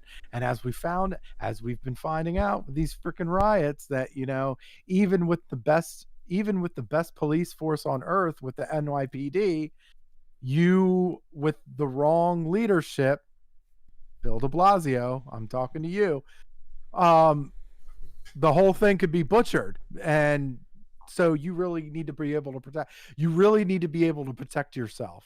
Speaking of Madge, I have a good story about him too. When I met him, not too far from Philly, actually, in my local town, he did like a little gun rally speech thing, and I was impressed by him. I'll say he's got talent. He's a good public speaker. He's solid. I think there's some rooms for improvement with him, which I can touch on later, just in sort of strategy. But him as an individual, he's fantastic. And one of the things he said when we were about to leave, and because we had lunch with my friends, and we were about to leave, and we said we're saying goodbye to him. And all my friends at this rally were white dudes dressed in polos, khakis, and sort of shit like that. And I didn't know there was a dress code, so I came in my black shorts, a Rolling Stones shirt, and sandals. And I didn't look like everybody else, and it was unintentional. And so Mash is looking at this, and Mash is dressed in like a t-shirt, and he's got this braided hair, and he's like, you guys need to learn some optics. You are dressing like prep boys, but Shaggy over here is dressing like everybody else. He's relatable. He's got a t-shirt on, and look at those fucking sandals. Like, look at those things. Like, he kept talking about my sandals, which if you've seen them, people give me shit for them because they're functional, but they're unique looking, to put it mildly. And they've been well worn, right? Yes, they have been. I've worn them many times, but you know, what he was talking about was like, you need to look relatable. And that's what he was talking about, reflecting with himself. Like, if you're dressing up like in a super suit and you're going around not looking like everybody else, you're not really connecting with them. And that goes to the sort of identity aspect.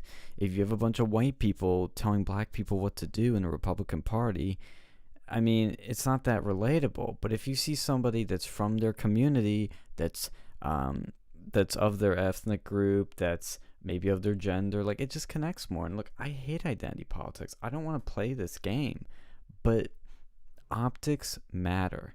And if you have people like Mash, he's going to connect more with those communities because it feels like it looks like you're up there. You can relate to it. Like, with Trump is really masterful at that because he can do that. He can cross all those boundaries. A woman can see themselves in him. A man can. A black person, a white person, etc., etc. And that's how it should be. Sometimes that's not how it always is because of how some Republicans screw up their optics. But that's my little optics side note. But I think that's important to consider. Well, here's sort of playing devil's advocate with Sure. what was going on with that. I feel like the reason they chose to have that dress code was so they don't look like a bunch of like hicks, because that's what a lot of people perceive as a gun community. Now, what Mr. Torres said, yeah, no, he's not like Mortal Warcraft. You get your cock off my property, god damn it. Yeah. But I think that's what they want to avoid. They want to show that, hey, smart, people who are like, relatively high in society. It's not just like a redneck thing to have guns. But what Mr. Tor said is also equally valid. And I feel like, maybe different rallies would be nice if we had, different sorts of people to kind of bring that back into the mainstream to show that you're not all hicks and you also include black people, but kind of going back to the issues of the black community and the firearms. I feel that a lot of what we have going on here, it's, some of it is true, like it's caused by the Democrats not wanting you to have guns. And since, 90% of the population of black people in America live in the top 200 cities, and the top 200 cities have by far the most gun control out of anywhere, you're going to have that issue. But another issue, too, is like, just having these places to actually lawfully shoot firearms, it's pretty difficult, especially in those cities. Like, even out where I'm at right now, they have all these gun clubs and they're all private. So, like, unless you know someone, it's hard to get in there. And some of these people, like, it's hard to really even meet these people unless you know the right places, go in the right forums and get someone to go and vouch for you. And if you're like, let's say you're black and you want to get into that, and it's pretty much only white guys in there, it's going to be a little bit tough. Now, you might have someone who's like, oh, we need a token black guy, but that's, kind of screwed up when you think about it. Yeah. But I feel that, that's a problem that we as, people on the right can try to work to prevent. We need to go and open up these things more, not even just to the black community, but to a lot of younger people. Because whenever I try going to gun clubs, most people in there are 40 plus. And it's always just like weird being like a young guy at these places. Yeah, and that's the thing too, is like when you're around people from, I'm gonna broadly use the term, your community, you connect with them, you have fun, you want to stick around. And a good, example of that is age. There are age communities like Zoomers. We have our own sort of sense of humor that's different from others. We're usually edgy, dark, ironic, trolly, whereas Boomers have a totally different sense of humor. They can still both. You think you guys are edgy, but Okay, Boomer. But the millennials disagree anyway. Now continue. Well, that's the thing too, is like, you can have different styles of humor and still both like bounce off each other and be funny and have overlaps, but it's like each sort, like different groups speak different languages in some ways, and that doesn't mean you can't talk to people of other groups or you can't relate to them. It's just easier. I do But want do to you point. guys? But y'all see that Trump doesn't do that. I noticed he doesn't pander. True, and that's the balance. Is like you don't want to And he's pander, effective. Yeah. but you don't want to, be disconnected. It's Yeah, like you see- Hillary Clinton doing you the see hot the- sauce shit. It's like that's total Yeah. pandering. So it's like be yourself, but include other people from other groups to connect. And if you can connect with everyone, perfect. But if you can't, sometimes you need help. Hey, Sean. Mm-hmm. Does Twitter still do that racist thing with Donald Trump? Oh, yeah. Yeah. If you search on Twitter racist, the very first thing that comes up is Trump's Twitter account. Not making this Right. up. So go They're gonna on kill it. right here. Yeah. So we're gonna do it. Go on the Twitter page. Fuck it, Right we'll do it live. Yeah, we'll do it live. So yeah, go on the Twitter page and on the search, type in the word racist. Right, and then once you type it in, hit enter, and then click on people. Fuck, I can't spell racist. You can't spell R-A- racist, so therefore you can't be. Yeah, Exactly. Oh boy, it's still up there. Jesus Christ. Oh my God. But by the way, I should have mentioned when I first came on. We're also live streaming on my channel and on D Live as well. There you go. And Alan in my chat says, when I see a gun, I am the opposite of scared. So. Dude, after the shit that's happened over the past few weeks, yeah, I love guns even more. Well, Yeah, really I think a lot of people are changing their minds. Like not even just like the Black community, but people in general. Like people are buying guns now. Like we never thought about really buying one before. Exactly. I mean, this has destroyed so many democratic arguments. Yeah, it's actually backlash on them with that. Have you noticed any changes, like personally, or like on Twitter or anywhere? Like, what have you been seeing? Like people's comments on what's going on with riots. Yeah.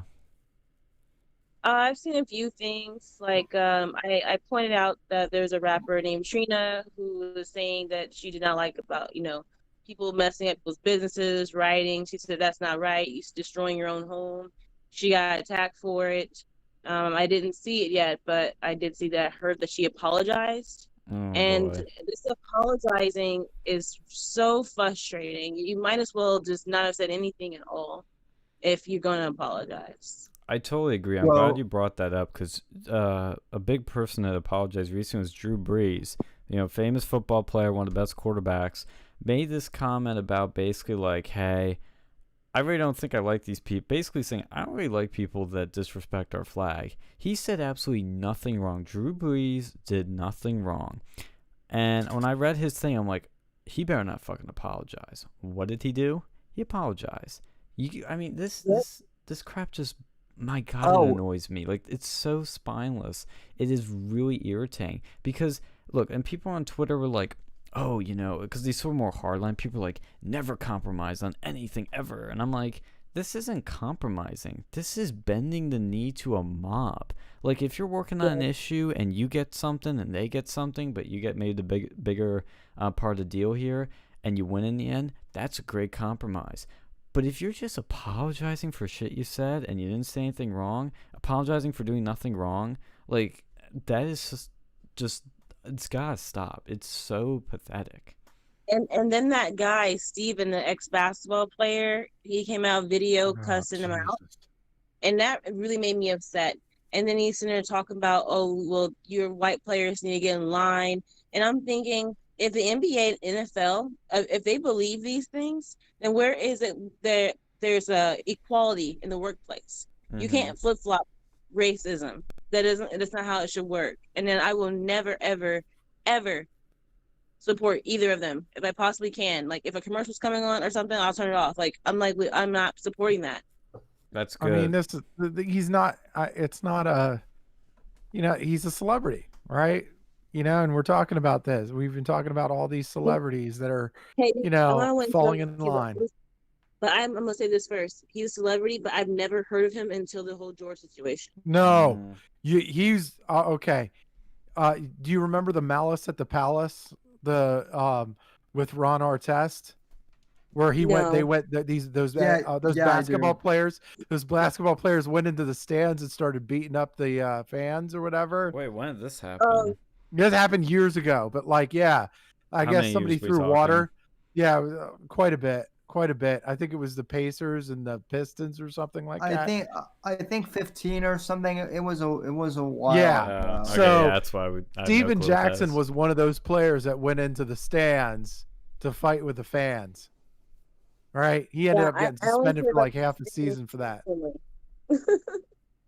So yeah, but in any case, he's a but he's like he was like a talking head for FS1 or whatever, like one of those sports shows or something like that.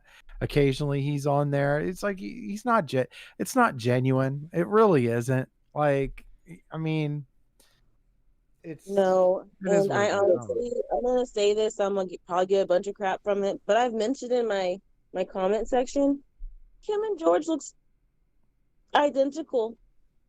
It's weird. That's all I'm gonna say. Who looks identical? I think you cut out there a bit.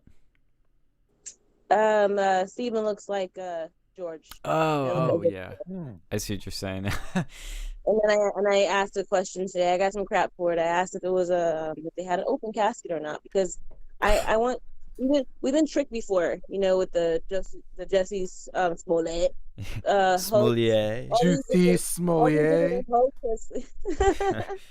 All these different little hoaxes going on. I'm kind of like, I'm skeptical because I've been lied to a lot here recently. I don't blame you. I'm skeptical of everything. Like, I've always been skeptical of everything, but after like the shit I've seen recently, it's just like it's like super skeptical of everything, and there's nothing wrong with it. One thing I like to get your take on too is there's another famous individual that was the joined in solidarity with Black Lives Matter, and it's none other than, I'm not making this up, Justin Trudeau. Justin Trudeau went to a protest and kneeled in solidarity with Black Lives Matter. Let's wind the clocks back just, I don't know, a few months ago when Justin Trudeau was in controversy for blackface, for the Arab blackface, and then the actual blackface video surfacing. Like, it's comical seeing him kneel. Him of all people kneel. When they do something that pandering, when people like that pander that, when they pander that fucking hard, they're usually trying to hide some bullshit that they did in the past. They probably did some super fucked up shit in the past that they're trying nothing to see here. And then the mayor of governor of Virginia. Oh yeah. He had the black people behind Ralph Blackface. Blackface. No. He could be in a Klan suit. We don't know. But yeah, on that take, honestly, I mean, he's a Democrat, so it makes sense. But anyway, go ahead. But yeah, but if people really think that these people are genuine and they really believe them, at this point, they're choosing to be ignorant. It is so obvious. It is so obvious what they're doing. And then Gretchen, I can't think of any names right. The mayor of the governor of Georgia, and she's all the social distancing, and then she's taking a photo of black people. And wait, that was the governor. That's the governor of Michigan, Governor Whitner, the one that looks like a crazy person. In Whitmer? Yes. Yeah.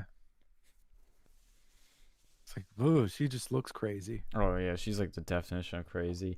And I have a beef with that chick. See, I'm not that great with names yet. I can see it, remember some of their names, but there's the chick who asked Trump about the unemployment rate for blacks going up like a percentage or something like that. And it's crazy that she asked this question right now, but when it was down, why didn't you ask him how the numbers went down? That's that whole being just all about attacking him. And when he waved her off, the black media is only playing that part, acting as if he doesn't care about black people. I found a funny thing on Twitter from somebody that was replying to one of our comments about BLM, and they said, came across another view to consider. BLM could also stand for Black Lesbian Mayors. Muriel Bowser, DC, Donna Brazil, Lori Lightfoot, Chicago. Hey, they might, I don't know, I think they might be on some there. Uh-oh, Sean, you're going to get banned off of YouTube for... The ban hammer's coming. Hey, I have nothing against lesbians, but I'm just saying that's an interesting comment. So, a few interesting comments from my chat on Periscope, actually. Wait, you're on Periscope too? Yeah, Periscope. How many simulcasts are you doing? You're doing YouTube, D Live, and Periscope. So you're... How the fuck has your router not exploded yet? Yeah, I know. I'm using something called Restream, which does all of it. So I'll show it to you after words. I'll show it to you boys. So but, yeah, well, we have to get to your subscriber level before we can use all like the cool toys. We're still at our little mere 193 subscribers. Hey, you're making progress though. Anyway, though, a couple comments. Castro's son Trudeau, don't forget that. Yo, true. Funny comment here on Periscope. Michigan Devil Lady wouldn't let people buy flags or seeds. That's also true. So. Oh, speaking of governors, Governor Wolf of our fabulous state of Pennsylvania here, he got caught in a little bit of a pickle, which was hilarious. He was really hitting, and look, I think a lot of what he did initially was justified, not so much later, but he was locking down the whole state, keeping my county in red till just a few days ago on Friday. And Lancaster County Commissioner Josh Parsons started calling him out in a tweet because he was pointing out that Governor Wolf violated his own executive order on large gatherings by, wait for it, attending a fucking Black Lives Matter protest. While still some counties are still locked down, and then there are these large gathering bans. And so the governor issued a statement at the news conference he had, and Governor Wolf said, that was inconsistent. I acknowledge that, but I was trying to show support for a cause, the eradication of racism, that I think is very, very important. I'm trying to show my support for that effort. And then he went on to say that he's being extra cautious now and that he recognized he took a gamble but thought it was worth it for the cause. So he literally admits that it's okay if it's for the right cause. It's okay if I do it. It's okay if a Democrat does it, or if it's for progressive reasons. It's good for thee, but not for me. Exactly. And that shit just annoys me. It's like, you lock all of us down, you lock all these businesses down, but it's okay if you go out and join a protest over a total false narrative. For the cause. So he literally admits that. But yeah. Oh boy, I'm watching 4 streams here in New York City, DC, Memphis, and Louisville. It's a slow stream here. Like, the internet's getting real funny, but it looks like New York City has some fires burning, I think. Maybe not, no. But New York and DC look like hotspots right now. Yee. Yeah, it's just crazy. I mean, when is this gonna end, actually? Like, when this is actually going to end? Is it just going to flame out eventually? After November 3rd. November 3rd. No, November 3rd they're going to come back with a vengeance till the inauguration. Yeah. Especially the liberal women too. You'll get the liberal women doing their freaking weird protests or whatever. Well, see, I'm trying to figure out if these lefties, like, the day of when the election happens and our great God Emperor wins again, will they protest the next day, or will they be like, I can't get out of bed, It's so awful. We've reelected Hitler.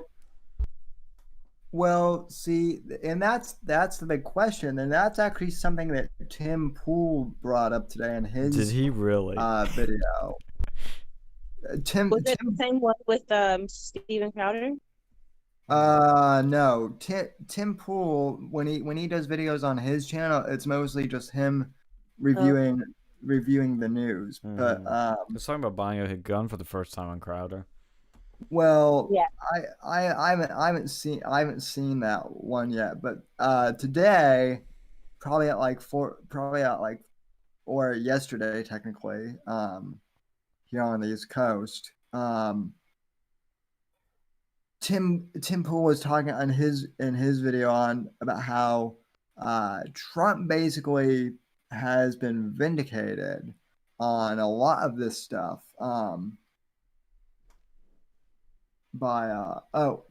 Thank you to Timothy Wiseman for subscribing, by the way, to the Whitfield report. But anyway, like I was saying, Tim Pool was basically saying in his video today, when are these protests going to end? Because like usually with the COVID protests and whatnot, like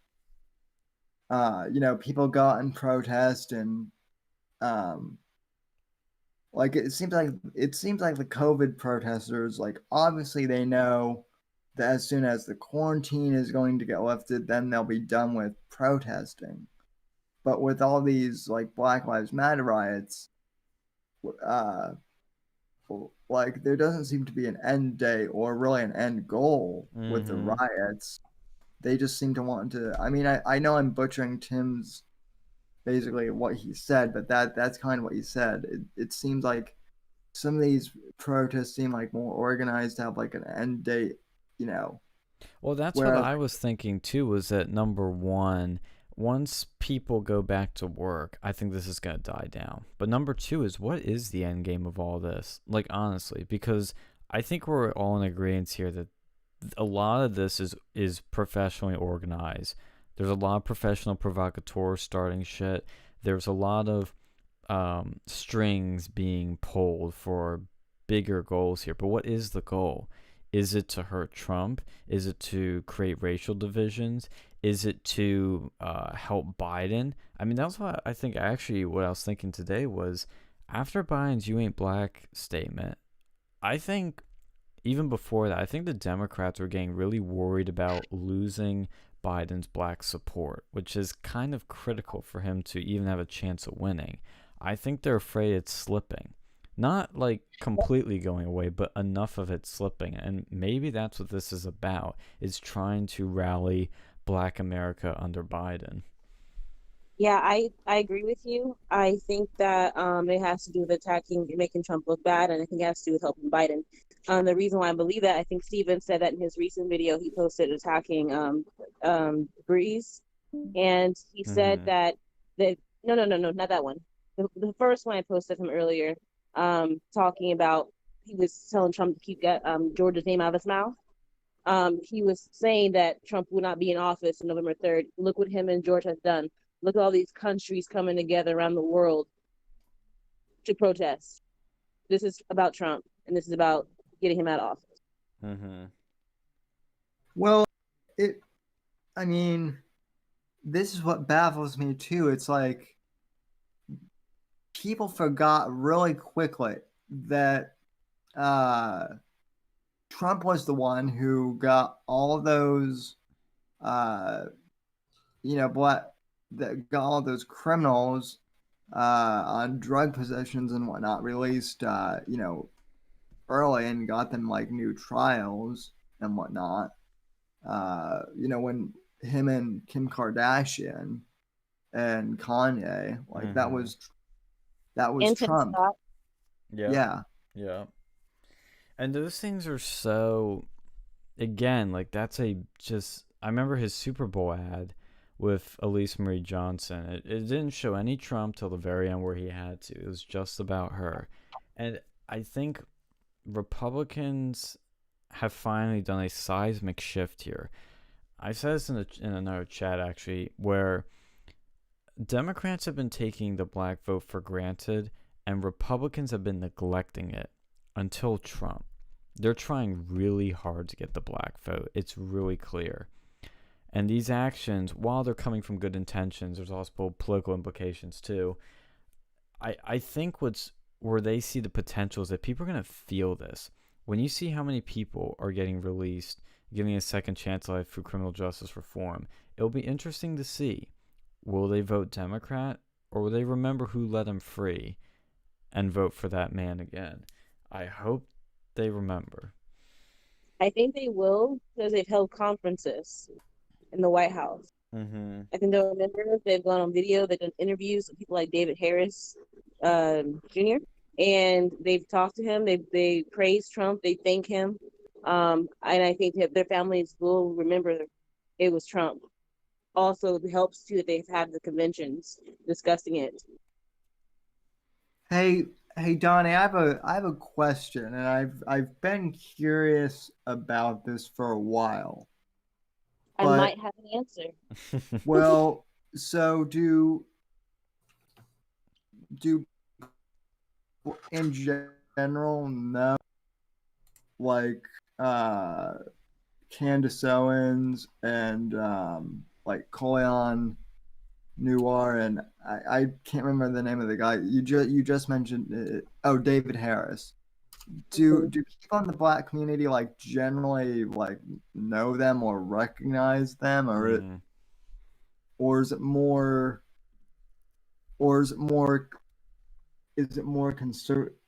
like conservative?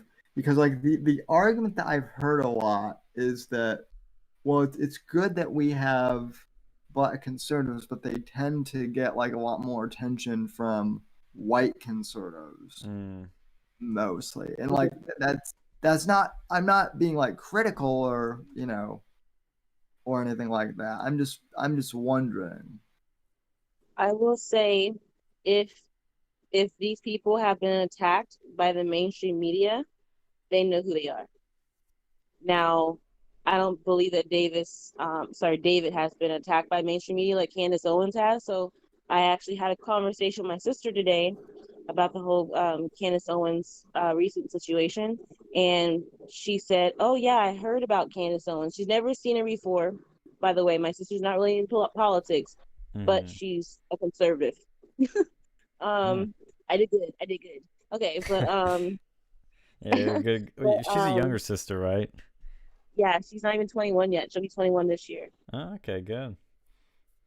So she's hearing these things about Candace Owens, and she just doesn't, she's just what she's hearing. So today, I actually showed her that 17-minute long video. She goes, oh, that's what she looks like? So she's never seen her before. And she listens to it, and I'm watching her facial expressions, and she's like, oh my gosh, she's absolutely right. Yep. And it wasn't that my sister agreed with what people were saying. It's just the fact that this information is going around, and these people who are spreading the information also didn't watch the video. Yeah. So do they know these people? Yes, but they've been, treated as if they're bad. And Candace Owens was on stage with T.I. and them. P. Diddy had them on stage talking. So the community knows who Candace is, but she's painted as a bad guy. But I went and read those comments that was on YouTube after the video, and a lot of people were actually saying good things about what Candace said. Well, she has a point. Why didn't you let her speak? Why are you talking over her?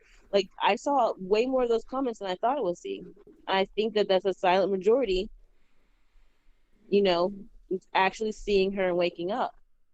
Because that's going to be the real key. As much as I hate to say it, we can't just keep saying, oh, we need more black conservative leaders. I mean, we do, but that's not enough until the actual black population overwhelmingly decides to say F you to what President Johnson said 50 years ago about them, which is so vulgar that I can't really repeat. Otherwise, I really will get us banned off of YouTube. So yeah, true. So the big problem is the big picture. Like I made an example of my sister earlier. Black people are in a box, right? They have a lot of information thrown at them in this box. And they most likely grew up in this city. So they're in this box and they feel like this is everything. And then when someone else tries to come in to this box and say something different, they're treated as demons or monsters or someone who's trying to hurt you or mess with your brain. So Black people have to choose to think outside the box, go out and explore, get this new knowledge, and get more information outside of the box that they're in. Because, you know, as I said before, you got all these celebrities and athletes telling you what to think. And this, you know, it's not just, they're not just doing it with Black people, but they're really, really doing it with Black people.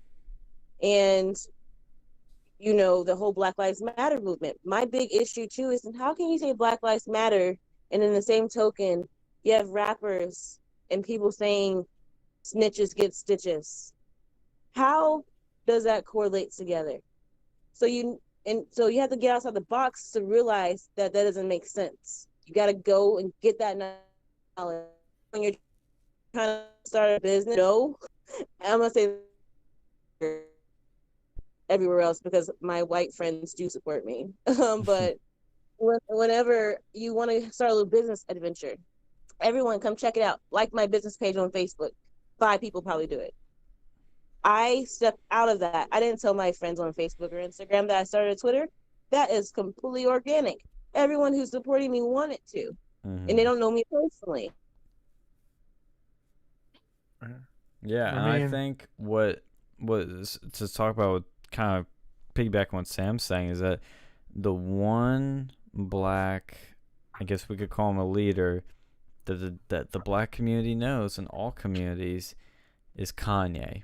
And when I don't like rap, I don't follow rap, but when Kanye was making these bold statements on Twitter with just simple things like, I like the way Candace owns things, and putting the MAGA hat on, I became the biggest Kanye fan overnight. I still don't listen to his music really that often at all, but I became a fan of what he was doing in terms of free thinking. You know, I'm not a fan of his music, but I'm a fan of what he's doing to connect with people. And like seeing now the religious chapter he's going into with his music, it fascinated me. It really did, because I've never seen somebody who's a cultural figure like him that can effectively sort of pace what the Black community's thinking and then lead them to a better place, which is what everybody's trying to do, is persuade, but he's doing it effectively. He's like, look, guys, I love this line he said in the Oval Office, and because this is the perfect way to think, and this is what the Democrats are afraid of. When talking about the systematic racism, he said, look, I get it, guys. You know, there's systematic racism, but don't let it stop you. That's an invisible wall. Don't let it stop you. Don't let that take you down. It's an invisible wall. That's what he said. And that's the perfect way to think about it. It's like, okay, let's say there is racism. Is that an excuse to quit? Is that an excuse to say, can't get the job then? Or, can't get into college then? No, that is what the Democrats want you to think, and that's how they keep you in line and keep you down. And when he says powerful stuff like that, I think that's really what's incredible, seeing that sort of stuff. Because he can transcend politics, because he's a cultural figure, and that's what people care about. They care about music. He has a massive following of a lot of Americans, and when he's saying the stuff he's saying, one of if not the biggest rapper right now is saying that is just like, it's earth-shattering. I remember when I would see those tweets with the MAGA hat, meeting with President Trump, meeting with Candace, I'm like, this is a big deal. And if there's anyone that's going to really make a mark, it's him. It's historical. Yeah. Like, there's never been anything like it, too. Like, maybe in the 30s, you'd have these, like, Hollywood people like Jimmy Stewart that were proud Republicans, but in the past 30, 40 years, like, Ronald Reagan's, like, the only thing that comes to mind. Yeah, Clint Eastwood's Republican, but, like, somebody that's trying to connect with minorities like Kanye I guess you could say Republican causes, is unheard of. And it seems like it was self-motivated too. Yeah, that's the key thing, is it's genuine, it's authentic, it's not phony. And he knew he would get crucified for doing it. He knew he would make a lot of people mad. And he did. And he still did it. Yeah, exactly. I gotta give the guy props. Like, he's something else. Well, I mean, even in Clint Eastwood's defense, there was like a big uproar, when he back in 2012 when he criticized Obama and did the whole chair thing. So like, yeah, I mean, I get that he's an old guy, and whatnot, but also, it was also kind of shocking because Clint Eastwood, and maybe this is just me because he's maybe he's one of my favorite actors all time, but he's largely considered a legend by mostly everyone, and so a lot of people, like, yeah, even though he's old, like, people were like, oh my god, I can't believe that Clint Eastwood, film legend I grew up with, is criticizing Obama. So it didn't really surprise me, and I remember when he did that vividly at the RNC convention, but he was always the tough guy. Like, look, he's Dirty Harry. He was the guy that was like, I'm not gonna let the law stop me. I'm gonna get the job done. No. Wait, was he the guy with the chair argument? Yeah. Yeah. Which people missed the fact that was a whole. I mean, people were like, "Oh my god, he's going senile." Which, I mean, yeah, now he is because he's 90. But like, and he's supporting Bloomberg for a short bit there. People didn't understand the fact that was like a bit that he was doing as like an actor. It was clearly a bit. Like, I mean, to me, it's like, that's the thing, the left just doesn't laugh anymore. They don't get humor. And I was like, you could find that not funny or whatever, but at least you can tell the intention is to be funny or for it to be lighthearted. Yeah, I mean, I guess we could probably, relate to them, that feeling. Like, I had that feeling when I first saw that video of Dwayne Johnson having a conversation with Saturday Night Live, I think, one of those late night shows, and they asked him about becoming president, and he criticized Trump. I already didn't like him anymore, but I really didn't like him anymore after that. And then I saw his speech he did a few days ago, accusing Trump of going to war against Americans. That's a very dangerous lie, and you're huge. I thought that Dwayne Johnson was a Republican the last time I read. I thought he was too, but he could be a never Trumper. But good point. But if he wants to run for president this time around, he can't. I mean, Trump's the Republican, so well, he's got well, you got to go figure. He has a show on NBC. He has a show on HBO, and he's doing movies. Like, he's got to toe the line. He's got to toe that company line if he's trying to keep making that money. To be fair, how much of them are running right now due to that corona? So this was perfect time to be campaigning. Yeah, I think it's what he's doing. Like, kind of like how they used to ask Trump about him running for president. I think they're doing the same thing with Dwayne Johnson. But I bet you if he runs for Republican, he's going to get the same treatment that Trump has. Well, yeah, I guess if someone talks shit on him, he'll just give him a pile driver or something. Well, I have to ask, at what point in Hollywood do you have enough money that you can have like fuck you money and do what you? I mean, see, yeah, that's the thing too. Is like when that's $1 million question. That's a good point, because I've seen people that, like, Drew Brees is a good example. Actually, I was just talking about this with my dad. Drew Brees is like had a fucking career. He's got millions. Why does he need to apologize? Like, isn't he set? Isn't he good? Doesn't he have the fuck you money? He might even have the fuck me money at that point, Yeah, well, money, you can never have enough. That's true.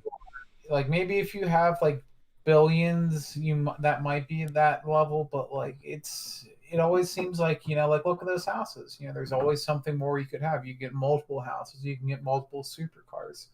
It's one of those things, and that's the glory of our, economic system. You can never quite have enough, and that's a fine thing. So it keeps people working harder. But here's the thing, though. Think about how they got to where they got to. Did the Democratic Party push them?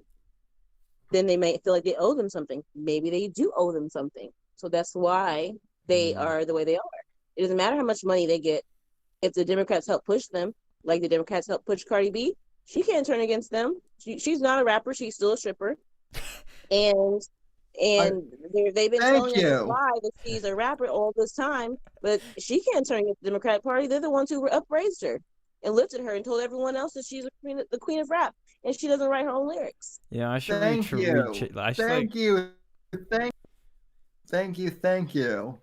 I gotta change the title of this video to "Cardi B is not a rapper, she's still a stripper." That's the funniest thing I've heard. All her videos and some of her performances, a lot of them, there's still a stripper pole in all of them. Money, stripper pole, she's stripping. That twerk video, stripper pole, stripping. Like, you're still stripping. You're just famous now. Yeah, that's a good point. 'Cause, I mean, I'll be honest, like, I have not watched a single one of her music videos or anything. I'm just like, oh, she's just another pop star that the industry's pushing now. That's the thing too, is like, when we look at a lot of these pop artists, they're so inauthentic. They don't write their music. They don't do anything. They kind of just show up, sing a few words, and those are auto-tuned. Kanye's a totally different story. He writes, helps produce, and does everything. Not canceling shows. Yeah, exactly. Yeah, I mean, he's more dedicated to it.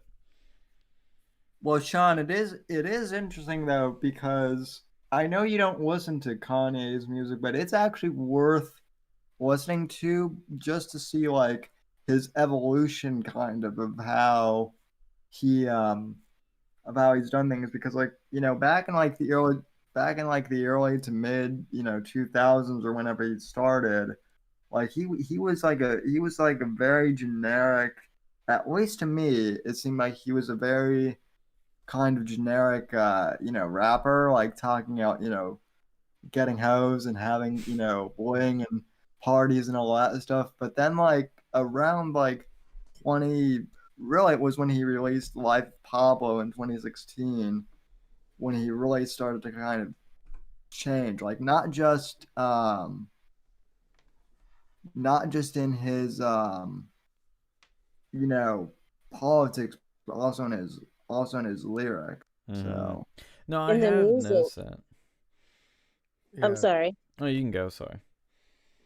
Sorry. But I say he jumped into the gospel for attention because they say he lost, popularity because of him supporting Trump. But the album before that one, called Ye, it was a lot of gospel, like people in the background. I feel like it was already transitioning into that. And I don't see why people didn't see that. If you're listening to his music, you would have realized in that Ye album that it kind of was getting that way. He was talking about his daughter and matter. And then he makes a gospel album. I think he's already transitioning to that direction. I've actually heard that was a really good one too. Jesus is King. That was a really good one. Like, I was already a Kanye fan. I like a lot of Kanye stuff. And that Jesus is King was a really good album. That was a really good one. I'll say, like, I paid more attention to his music when I heard about Jesus is King coming out, and I started like trying to listen to like his older stuff and like seeing, and I do see, like you were saying, Sam, like a sort of evolution. I still don't really like his music, but I will say, like, Jesus is King to me was the one, if I were like to pick to like dabble into more, I would go into that, because it's interesting how he starts off as your sort of typical rapper. Yeah. And Jesus is King is like gospel. It's using all these new sounds, and there's no cursing.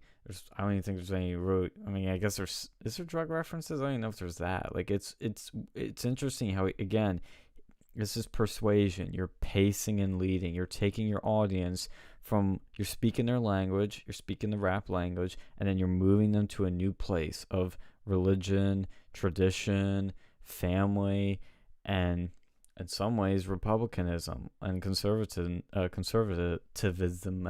Oh, so many isms. And it's just that's how you do it. And I don't know if he knows what he's doing. He probably does, but it's killer. Did you guys know what his first song that really made him like really pop? What was his first single? That was what? Here's Kanye. His first single. I'll probably be dead wrong on this. Is it Power? No. I thought I don't know Kanye. It's Jesus Walks. That was his first song that I ever heard. That's when he blew up. Huh. That's interesting. Interesting, right? Come full circle. Y'all have to listen to it later after this. Yeah. Yep. Now I got homework to do, and I'll gladly do it. I will say that, like, yeah, Kanye's had his like fair share of like gaffes, you know, in the past, and like, you know, mess ups, like, you know, like people always. And like the one thing I will say too is like he's willing to point out like hypocrisy in his, like, I know a lot of Christians who actually don't like Jesus as king because because like it's not Christian rap, or it's like, or they think it's hypocritical of Christians, but in reality, like, he's actually calling out the hypocritical Christians, you know, who you know, might not be accepting of him, and it's interesting. So it'll be interesting to see what he does next, like whatever his next album is. Like, where does he go from here? I feel like he wants to run for president one day. I do too. Like, I'm not even making that up. Yeah, and I think that Kim is kind of transforming too, like how she dresses to these certain events and everything. I think they're trying to transform their image as well. So I think he really will probably run for president. I don't know if he'll run after Trump. But I feel like if he waited till after the next president, he might have a better chance because people want to be able to trust him. They won't flip flop. Yeah, I think he needs a bit more time for sure. I could see him doing it. I could see it more 8, 10, 15 years down the road. Yes. I mean, he's got to grow some more, and I think he needs a little something else. But he's got the charisma, he's got the name recognition, and more importantly, he's got the talent stack. Not just in music, which people know him for, but for his communication abilities, his persuasion, his public speaking. For a good example of that is when he said about his MAGA hat. He says it's like putting on a Superman cape. Boom, the visual in your mind is a Superman cape. It's strong, it's powerful, it's connecting. That's the type of stuff people remember. Like, he uses the MAGA as empowerment, and he can only run as a Republican. I will say that it's the only way he can run. What breed of Republicanism he's going to run as is what's going to be interesting. Yeah, and also too, I think that, you know, a lot of people in America were very disappointed with Obama's administration, even though he was reelected. That I think if there is another black president, it would be a Republican. I agree. Really? Yes. And I think too, like, it actually ties this all in. Is like a big part of Republican base is religion, the Christians, doing the Jesus is King and all this other stuff. That can help connect with them too. But I could definitely see the next black president being a Republican, or even a woman. It's because the Republicans are better. At least now they're starting to get better at playing identity without playing it. The Democrats were like, "Oh, vote for me because I'm a woman. I'm Hillary Clinton. I'm a woman. It's my time." Whereas Republicans, I mean, we obviously don't like that sort of talk, and we'll play better, and we'll be like, "Hey, she's smart. She's great. She's fantastic. She's got all these policies. She just happens to be a woman." You know? Yeah. Yeah, and I think that that these people are working right now to let these things know, like, you know, Ivanka Trump, like if she ever decides to run for president, she has an amazing resume. She's internationally cares about women and women who actually really don't have rights in their countries.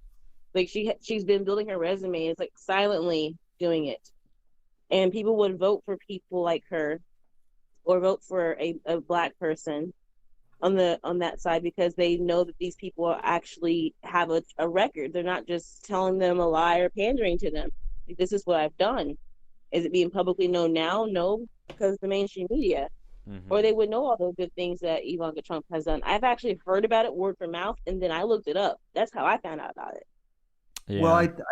Well, I think unfortunately Ivanka is going to have trouble in the Republican base. She's the one who would have trouble in the Republican base because of Jared Kushner and because he's so liberal, and like she's actually pretty liberal herself.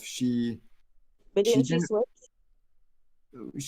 Well, I think she did kind of, but like I know, like, I mean, I would vote for her personally, but like there are lots of Republicans I know who support Donald Trump are really hesitant about her just because when it comes to like more like social policy and some of this stuff with Jared, they're like really on the fence about her. So I've heard the same thing too.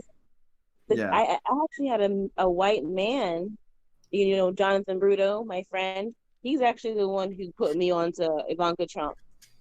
So, and he's been putting a lot of people onto her. So I don't know. I guess I've seen it different in the DFW area when it comes to her. Well, what I think you're seeing actually is like a split. She has a bigger following on Twitter than Don Jr.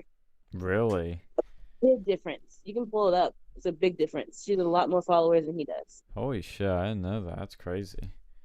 Probably a lot more guys just because she's gorgeous. Because she's gorgeous. Yeah, she's hot. I mean there's no denying that either. Like it's funny on one of the subreddits, I can't remember which one, there were all sorts of, I have to admit, kind of mean memes going around about like Chelsea versus Ivanka. Versus like Ivanka in 2028. So and I could see it happening, honestly. And all of the guys on the Reddit were like, I'm a Democrat, but come on, I would vote for Ivanka over Chelsea any day. So or something like that. So well, see, that's the thing. Actually, you're completely right, Donnie. I checked the stats, and Ivanka has almost 9 million followers on Twitter, and Don Jr. has 5. Ivanka's almost double of the followers Don Jr. has, and Don Jr. is the one we all hear about tweeting. Ivanka has game. She's good, but like Sam's saying, I think the problem she has is there is a split in the party. Some people like her, some people don't. I'm kind of indifferent, and the reason I say that is because I think she has liberal tendencies. They might go out of her. Jared maybe does too. But at the same time, I see a lot of people on the right like, oh, they need to go. They need to be out of the White House. I hate them. Get them out.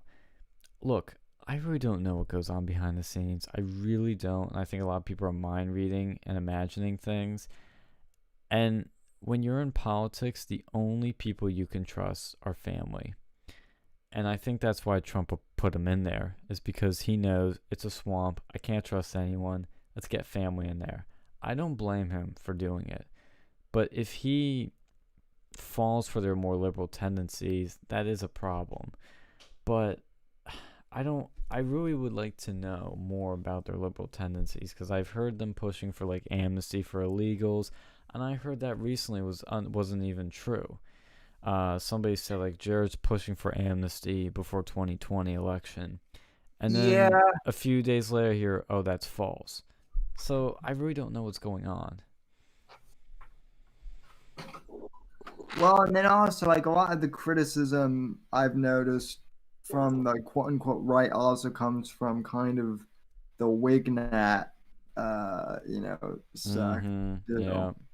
So I don't know. You have to be careful with that because, like, from what I've heard, they did do a lot of interesting things, but you know, with the way that the White House is, you're not really too sure about that. You can't really be too sure. But from what I understand, those two, they've kind of fall in those more sort of liberal and elitist circles. So it's I don't know. It's not something that's really easy to see what's going on just because it's an opaque, screen that we have into the White House, and just because what the fuck's on my face? I think that the conservative side should probably, I'm gonna be mean maybe right now, I'm blunt. They should get over it. Have you seen how the Trump family has been treated? Do you really think that they're going to be aligned with the left? Like they accuse disgusting things about Trump and his daughters, and I cannot. I'm going to trust Ivanka Trump to be a conservative, especially if these same people have attacked her and said disgusting things about their family. That's a good point because I'm not completely sold on Jared and Ivanka, but I will say that's the problem I have with some people on the right with Trump himself. Whenever he does something that seems a little bit, not exactly what they want, they freak out. It's like the Syria strikes. It's like killing the Iranian general Soleimani. They freak out and they're like, "Oh my God, World War III. Oh my God, war for Iran." I'm like, guys, Trump doesn't want war. Have some trust. Trust Trump. Trump has actually a lot of like he's got a lot of moderate tendencies. So odds are he's gonna piss everyone off. Like it's gonna happen, right? He's gonna piss off conservatives. He's gonna piss off liberals. He's gonna make them happy every now and again. That's who he is. He's not like anyone we've seen in a long time. He's only made me mad one time. When was that? The red flag laws. When he was talking about something's on his desk, he's gonna look at it. Yeah. And I was like, no. And then, like, the thing is, I think he heard the no's and he listened, and I haven't say it anymore. That's the thing, so too. I forgave him. A lot of the problems some people have, and I understand it, is when it's talk. You'll hear people like, I don't like his tweets. I don't like when he's rude. I don't like this. And I'm like, I get it, but it's talk. Let's look at the action. And sometimes you need to push back on things he says. Sometimes you need to give him little feelers, and that's fine. Like, he listens to his base. He genuinely does. And that's the good thing about the right, I think, is we are willing to sort of do constructive criticism when necessary. Well, one of my biggest criticisms, I don't do this a lot, but so just to give some of you guys who might not know me as well a point of reference, I've been podcasting since I was 14, so I have a lot of shows in my archive, and I was actually listening to one of my really old shows from 2012 after we lost, after Romney lost, and one of my criticisms at the time was that Republicans did not know how to do messaging at all, and that was why we lost. And I still to this day think that is why we lost in 2012. Trump must have obviously he probably didn't hear me, but Trump probably realized the same thing, and so that's why he was so aggressive on Twitter. Was he was directly messaging with people, and I think that's why the left also hates him so much, is because he doesn't use PR firms or whatnot to talk to people. He goes directly to the source of the people, even if it is even if he is tweeting at 3 a.m. in his bathroom, that's just how he is. All. So I'm so happy you brought that up. We lost in 2012 because of Mitt fucking Romney. I think he lost on purpose. I think they made a deal. I think he just blew ass and couldn't win a fucking thing to save his life outside of Utah. I think, you know, that whole like baskets full of women or whatever that thing was, binders full of women, that was his deplorables moment. And no, I will disagree, because what he did say was taken out of context, if I remember correctly. I think his bigger problem was really just his, first of all, he never fought back, but no personality. He looked like a used car salesman. Like, it was the whole Romney, you know, look that was bad. Well, and true too is like Obama was, I think, actually pretty decently popular after his first term. Yeah, he was an incumbent. I mean, there's a lot of factors. I mean, like, it's like you hear that with Trump and Clinton a lot. People will go, this one thing is why Trump won. But it's really a lot of things, and when they're compiled together, it's powerful. And that's, you know, the deal here with, like, Romney, too, is, like, sometimes there are one big things that can fuck up a presidency, like Bush's handling of Katrina. There's some things that can boost it, like Bush's handling of 9/11. So it's a lot of factors at play, and you never know what voters will die on a hill over. Like, I know people that won't vote for Trump now because he banned bump stocks, and I'm like, oh, get over it. Like, you don't like it, but what are you gonna do? Elect Joe Biden and get Democrats in the Supreme Court? Yeah, it's great, fabulous. Say goodbye to your Second Amendment. Yep, but actually, that's why my little brother stopped supporting him. See, I'm telling you, it's not the same reason everyone else is, though. But that's the reason why. And I explained to him, like, but you want that guy in the office, the other guy. Yeah. But on the whole thing about the tweets, I want to point something out. I'm happy that you brought that up about the tweets with Trump, because I noticed when I was on Biden's page, tweet deck kept popping up with the source. So I Googled it. I didn't know what it was.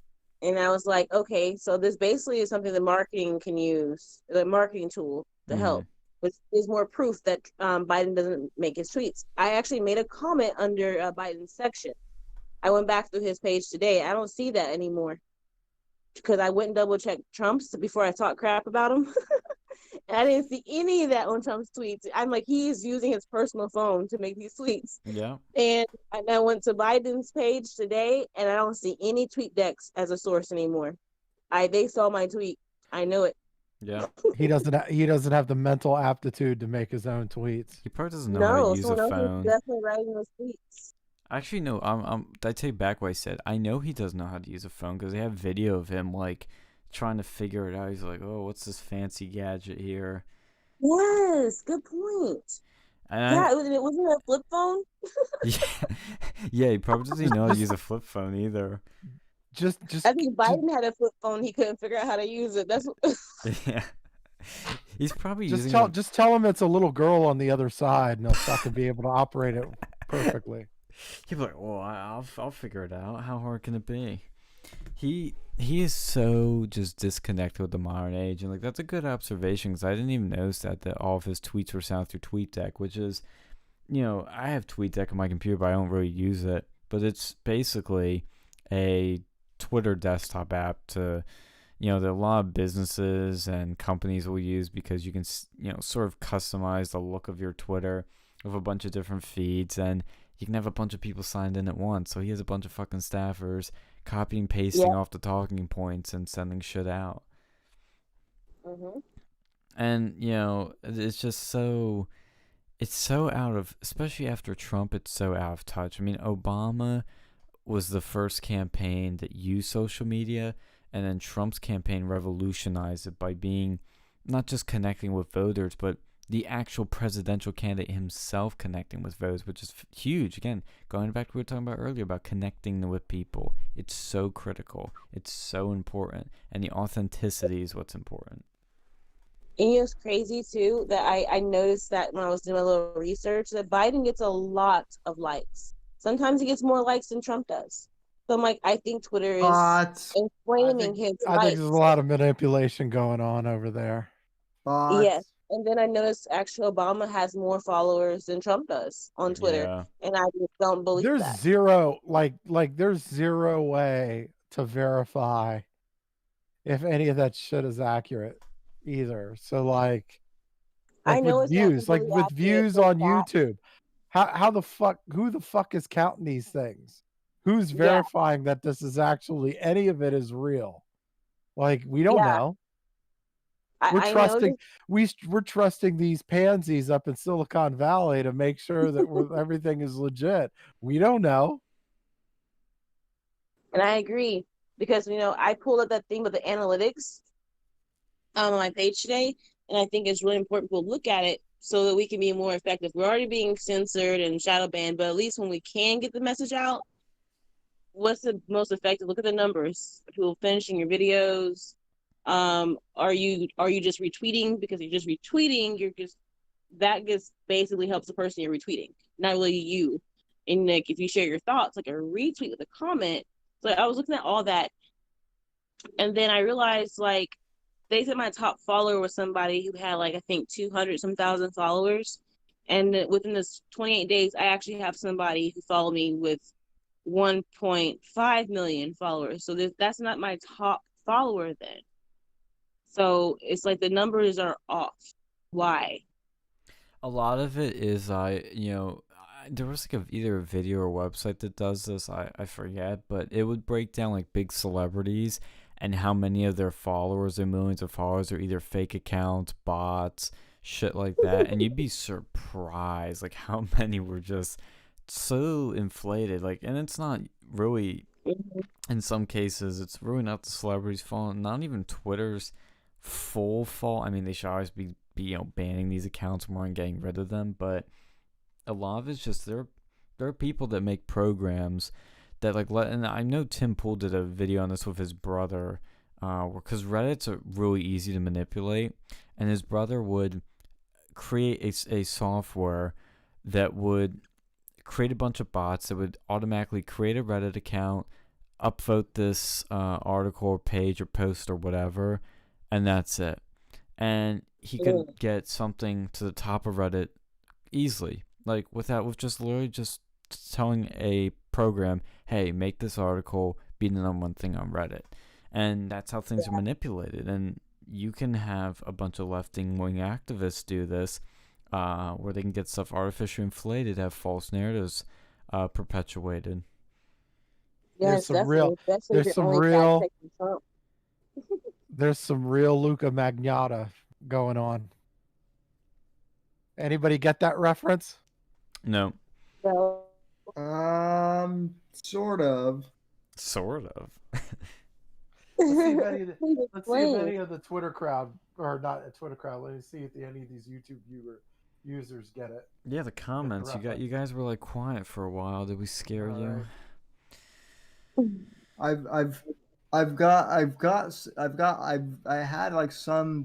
had some moron in the in Periscope saying no one's watching you guys. So yeah, I mean, we've got quite a few of them. Yeah, well, see, it's actually, we were getting pretty good traction a few days ago, like when the riots were really heating up, and now it's kind of starting to simmer down a bit. So people aren't, I mean, I personally haven't been as interested in the riots, so,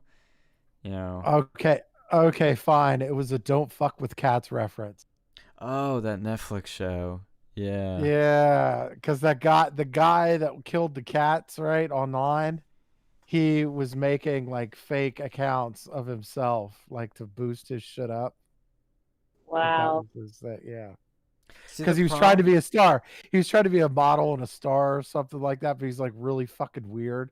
But that's what he did. He like created like fake accounts on like social media and shit. See, the problem with all that is like, yeah, you're gonna get a lot of followers, but it's meaningless. Like, that is not sustainable. Like, it's not even cheating the system because it doesn't even sustain your channel. You have to build it with real people that give a shit about you, or else you're not gonna get views. You're not gonna get people sharing your stuff. It's just all gonna be fake. Like, there's the key with YouTube really is retention. You can get all the subscribers you want, all the views you want, but those people gotta come back. That's the important thing. If they're not coming back, you're not really building a following. You're just building numbers. That's true under normal. I would say that's true under normal circumstances. And yeah, you're absolutely right. But the problem is now, as we've discussed multiple times in private and on air, is the fact that now, like, YouTube seems to be hiding even smaller channels from the sub feed. So Yeah. Well, they're making deals with, like, they're changing their shit to, like, cater to, like, networks and shit like that now. Like, they're instead of having their old model, they actually made more advertising revenue with the old model, but their operating costs were much higher too. So what they're trying to do is they're trying to significantly lower the operating costs, even if it's lowering a little bit of the revenue as well. So that's so they're catering to, like, all these, TV stations and all that stuff. Like, it's gonna be the independent creators are gonna get shit on. yeah. Have you, because you have a pretty decently large social media presence, Donnie, what have you noticed? Has Twitter been shadow banning you, hiding your stuff? Have you noticed, like, tweets sometimes don't get as much traction as they used to or anything like that? So I've been in a restricted Twitter jail 4 times since December when I started. And I don't have my email attached to it. So when this happens, all I get is look at the policies. Like, I had no way of, like, figuring out why. And it's usually it says a following. I've messed up with the following policy, and then I didn't look too deep into it. People who follow me was sharing the policies, and, like, you haven't broken those policies, so they found a different reason to restrict you. But I do notice that, like, I'll have my posts will be just the numbers are just spiraling, and then all of a sudden they just stop. Yeah. It just stopped. Like, that with me talking first. I posted that Biden video numerous times, but first this part. Then that's when it blew up. Yeah. It seems like when something blows up, like, no matter how much craft you put into it, no matter how much work you put into it, at the end of the day, it's just a lucky slip through the algorithm. I think that's true. But I realized the videos of mine or my posts are the ones where it's my face and I'm talking.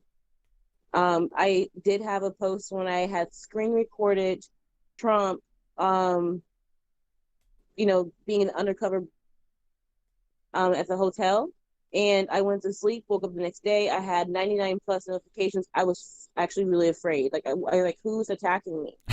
and I had a bunch of new followers, and I was like, what happened? I actually do not know how that post blew up, because I posted other things too, screen recorded things with Trump, and that went out. But now I realize, like, now I'm looking at the Twitter analytics and everything, that I noticed, like, if I really want to, like, get a message out, I had to put my face on camera and say it. And and then, like, even replying to someone else's comment, you talking and saying it is more effective than you typing up a sentence. That's a good point. Yeah, well, that's why I think that's why podcasting and now video streaming has taken off. I mean, video streaming for me, it took a while to transition, because I mean, the nice thing about, like, audio podcasting in general is, it's just you and GarageBand or, whatever you use. It's not that high power, and, if you need to, like, use the bathroom or whatever, you can just, pause and come back to it. But the downside is, like, just with standard podcasts, you don't get that real time interaction with the audience, whereas you do with live streams. So yeah, because I mean, like, the coolest thing, like, I noticed with live streams was, like, and I'll do it right now. Somebody in the chat just said, "Don't f with cats." Mr. Amez I can't pronounce it. Sorry. Yeah, don't fuck with cats. They will fuck you up badly. Yeah. And what I just did there was like Luca Magnotta. All right. Yeah, exactly. That I'm gonna. What is that like French or something? No, he was Canadian, and Oh, there you go. yeah, I Close. think it was. There was some sort of French, like something like with him. The point really is though is that when you say something in the channel live stream, I react to it live, and you get that connection. And then when you do it with people you look up to or famous people, it's really cool. It gives you that feeling like, oh, they knows me. Oh, this is cool. Yeah, you don't get that with TV. You don't get that with movies. You don't get that with a lot of things. But with live stream, you do, and that's what makes it so cool. I mean, it's just cool. Like, there's no other way to put it. Yeah, and like if you're famous and then you do that and you don't engage with your audience, you can kind of tell like how their fan base is compared to someone who actually engages and doesn't engage with their fans. Exactly. And I do know it gets harder to engage as you get bigger because you miss a lot of stuff. I'm learning that myself, but you will miss a lot of stuff because of it. And I apologize to everyone in my inbox. I tried to avoid my inbox, and me and Phil talk about this. Yeah, I mean I've heard that from a bunch of people too, like even like super mega stars like Milo. Like I'll occasionally DM him some stuff in Telegram that and I only do it like when it's something I think he absolutely needs to see because I don't want to waste his time. But he somehow, and he says this, he's like, I read everything. I mean, I reply to everything, but I read everything. I'm like, that's freaking impressive. And very impressive. Yeah, because like he gets a lot of shit every day. He's one of the also one of the better journalists out there, like legitimate journalists, not like the mainstream media where you get this hot piece that's in front of the television, but somebody else is writing her shit. Tommy, like pretty much. If they're uber attractive and they're in front of a camera, odds are somebody else is writing their shit. Except when it's Milo. And except when it's Donnie. Yes. Yeah, that's very, very accurate.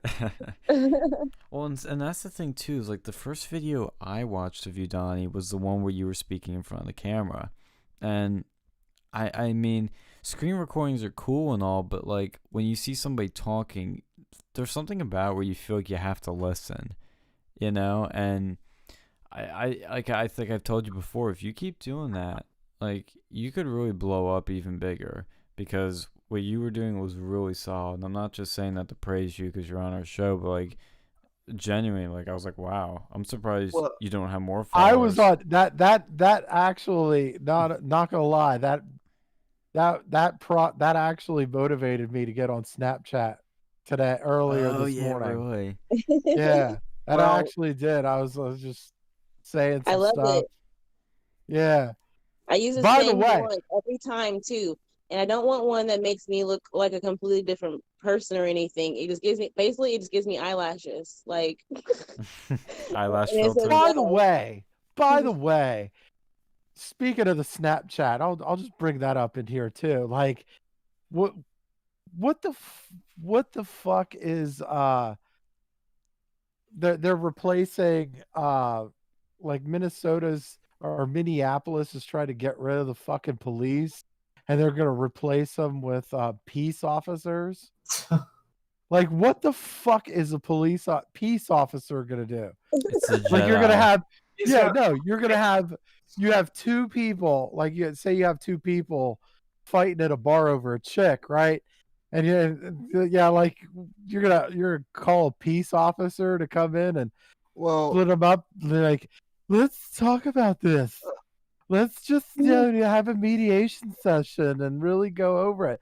Both of them are probably gonna beat her ass as a result. It's gonna fail, and then it's gonna show more that the Democrats are always wrong.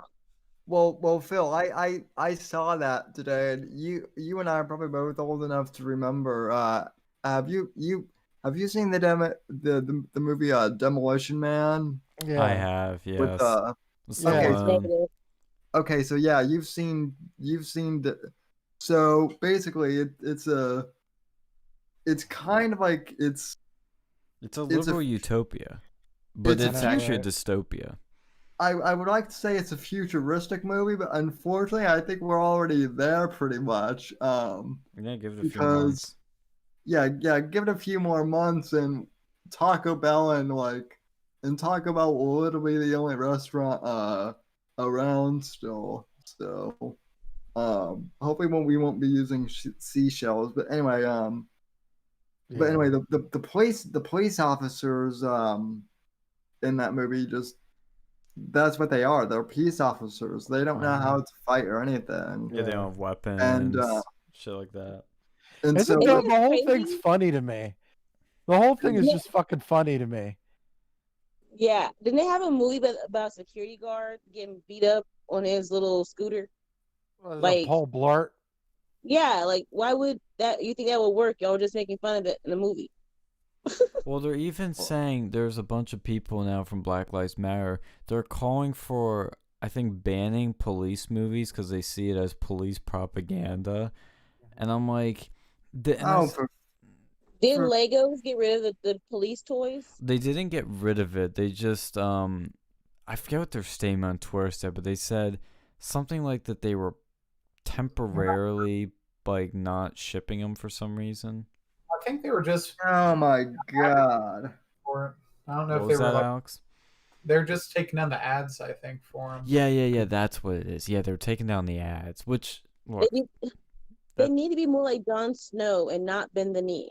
Exactly. We need a fucking Jon Snow. Yeah. And that's the thing that I was trying to distinguish between is like a good leader like Jon Snow will compromise when necessary, but won't bend the fucking knee to a mob that doesn't care about you, that hates you, and has no goal in mind. Like I just saw Nuance Bro on Twitter talking about this when I was sitting here, and he's a great guy to follow, by the way. And he retweeted a video near me of these aerial shots of the Philly rally today, and it's just so many people at this thing, and he just goes, no goal, no end in... What did he say? I found it. He says, there's no goal, no demand, just pure virtue signal and wanting to be part of something bigger than oneself while society has been locked down. And that's sums it up right there. And that's the thing, like, that's what I'm trying to, like, figure out is, like, the people there have no goal here. But the people organizing this shit, what is their goal? That is something nobody's really talking about or really diving deep enough into to figure it out more, because a lot of simple things get thrown around, and we've thrown around our theories, but I really would like to know what's going on in the minds of these people behind the scenes. I think they're trying to make us globalists, but like, why are all these other countries and stuff getting involved? Why are there Antifas in other countries? Yeah. It's all about the globalists and the Chaikovs. And that's not a conspiracy theory. Like, they just said some dude in Mexico, I'm assuming he was in Mexico because someone told me he was in Mexico, on fire while he was on his bike. Mm-hmm. Yeah. Yeah. Don't drink the water. It's making the frogs gay. Yeah, and that's the thing is, like, you know, you would, like, when I see these protests in Paris and these protests in London, I'm like, they never did this over any of the other instances. Why now? Why do they give a shit? Yeah, why? Because they got that paycheck. Yep. Hey. Yeah. Everybody, and everybody else is giving Alex Jones shit. Yeah, he's more right than MSNBC. Yeah. Like, and it's like, now grant you, okay, some of the stuff he says is completely fucking wild and left field. But every now and again, he's like right. He's just right and next level right. And it's like... Well, so here's the thing. If the MSN can get away with fucking up, so can Alex Jones. Yeah. He gets a complete free pass. I don't care if he fucks up. And if he, like, fucks up and corrects the record, obviously, like, that's what he needs to do. But, like, this is where the right frustrates me. It's like they care too much about how they look in the wrong ways. Like, optics matter, but don't be an optics cuck, you know? Don't be kneeling at these Black Lives Matter protests when they demand you to. Stand up and fucking demand what you want. You know, stop giving in to what they want. if it's for the if we both agree on something, yeah, let's do it. If they have legitimate concerns and you change your mind, fine. Look, be human, be smart, but don't just bend the knee and start literally fucking kneeling because somebody told you to denounce your white privilege and you actually are poor and don't have fucking white privilege. It's just so frustrating to me that I've never seen conservatives cuck so hard since 2016, and I'm seeing it right now. Well, and see, this is something that really pisses me off too, because I shit you not, I've had to deal with some of this shit now because I'm physically disabled You're a crip. I'm a crip.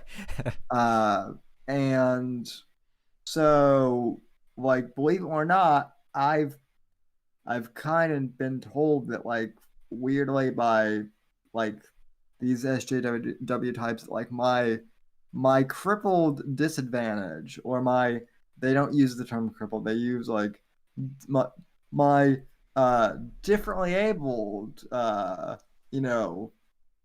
puts me offsets my white privilege, or did up until about up until the last black, and they're like, well, yeah, you may have had to struggle, but you have had to struggle like a black man has in America. And I'm like, well, unless the black man is also physically disabled, then the black man can at least walk and get a a sports scholarship if he really wants to. That's not an advantage that I have. So I just thought of, there's Black History Month, there's Pride Month. Is there a Disabled History Month or a Disabled Pride Month? No, but in all honesty, I don't really care either. It's almost like there's more to you than your disability. There's your abilities. Exactly. Black History Month is on the shortest month of the year. Oh, Jesus. That's a good point. Well, and bullshit. Okay, I'm talking to my peace officer about that. Well, and Dwarf History Month or whatever the politically correct term for midget is. Vertically challenged. No, dwarf actually is it might not be politically correct anymore, but that actually was the politically correct term. See, I bet a Democrat created Black History Month, and yet again a Democrat gave African Americans a short end of the fucking stick. Well, yeah. We gotta look this up and figure out who did that, and then present it next time. Yeah, I'm gonna do it right now. We're gonna do live fact checking like CNN does. Yes. Did any of you guys see? I don't know what the guy's name is, but Joe Rogan had this black professor on. I think I saw that too. Yeah, was that the recent one? I think it was. I think his name was Daryl Dawkins or something like that. It was Daryl something, but it was this this big black guy and very articulate. And this Daryl guy that Joe had on, he started out the segment by saying, I know I'm going to get a lot of flack by this, but I think we need to get rid of Black History Month. And he says, allow me to explain. He says, I think that Black history needs to be taught year round with all the other history. Yeah, true. All we do is teach Black history for 1 month and then of the year, and it's the shortest month of the year. So then by the time the summer rolls around, kids forget, and then we keep having to repeat the same lessons over and over again until high school, when they don't really teach that anymore. Yeah, but it doesn't matter when you don't teach the right shit. I mean, look, we just had to create a show to write the ship, because look how much shit they've missed.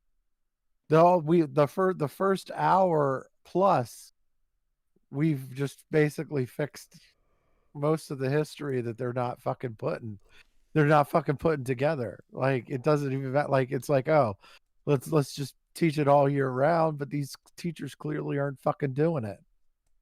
You know what? I was going to mention earlier. I had made notes to talk about this. Madam C.J. Walker being a black woman who is a multimillionaire, and if our money translate back then, and she's a black woman, and that was the early 1900s, and that was one of my other things about black people being oppressed. Imagine being her at the time frame where she was at, and then still became a multimillionaire of hair products.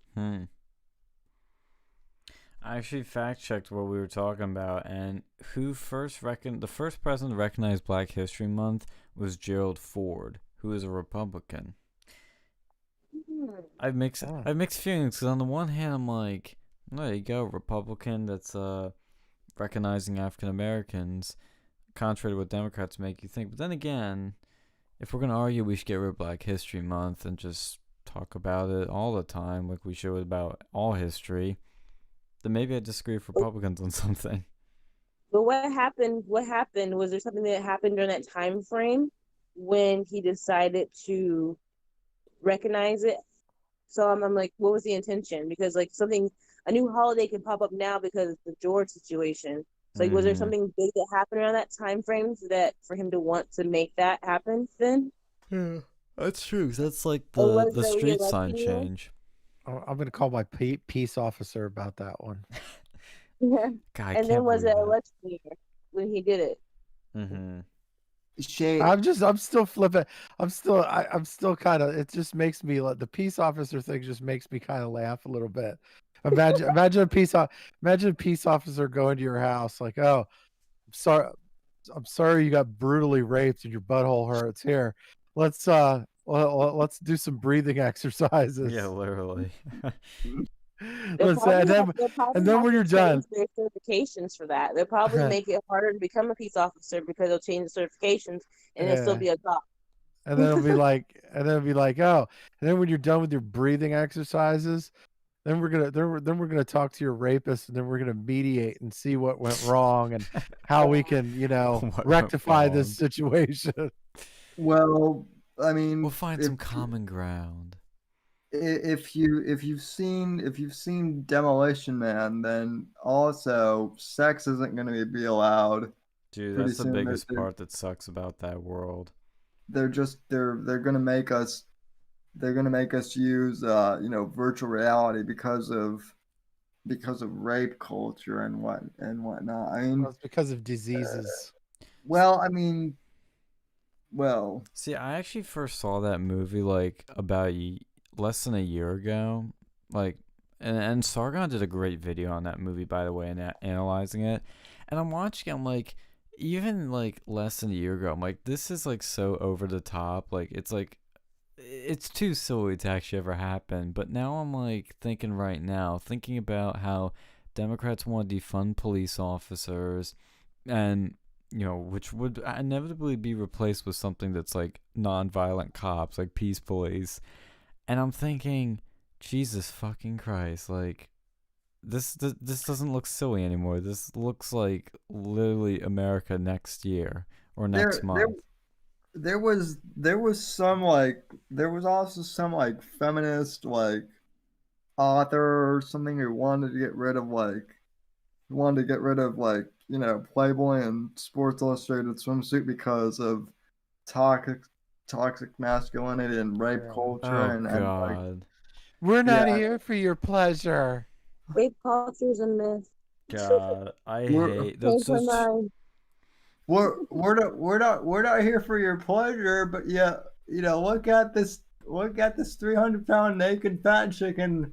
If you don't like her, then you're sexist or something like that. It's like a real double standard. So God, there's two things, like a few things really grind my gears more than this like myth of systematic racism and the myth of rape culture and this toxic masculinity shit. Like, I got into so many arguments in this one college class over it, and I'm just like, like just think like these people are just so fucking insane. Like Where they're just so lost. I'm like, how do you get these people to ever come back to a normal state of mind, assuming they were ever there?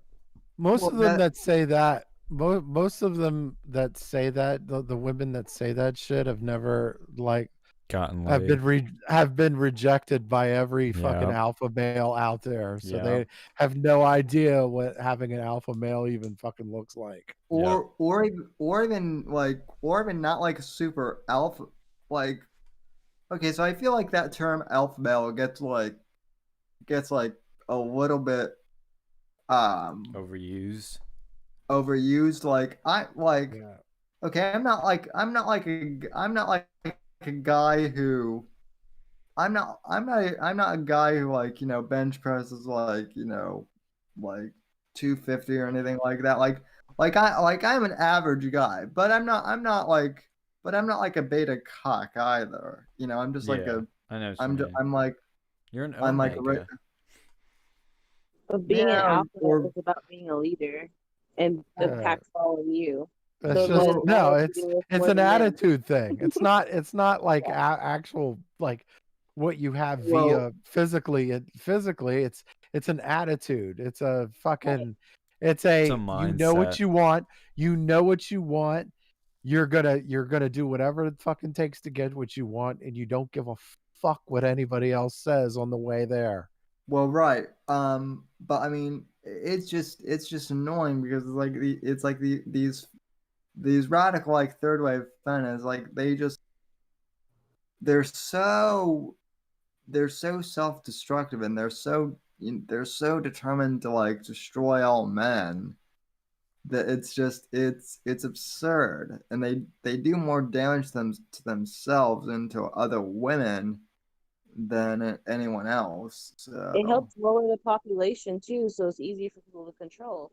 You have feminine men, they're now mating with each other, and then you have women who are like, I'm independent, I don't need a man, and they're not mating and making babies, and then you have obviously the abortions going on.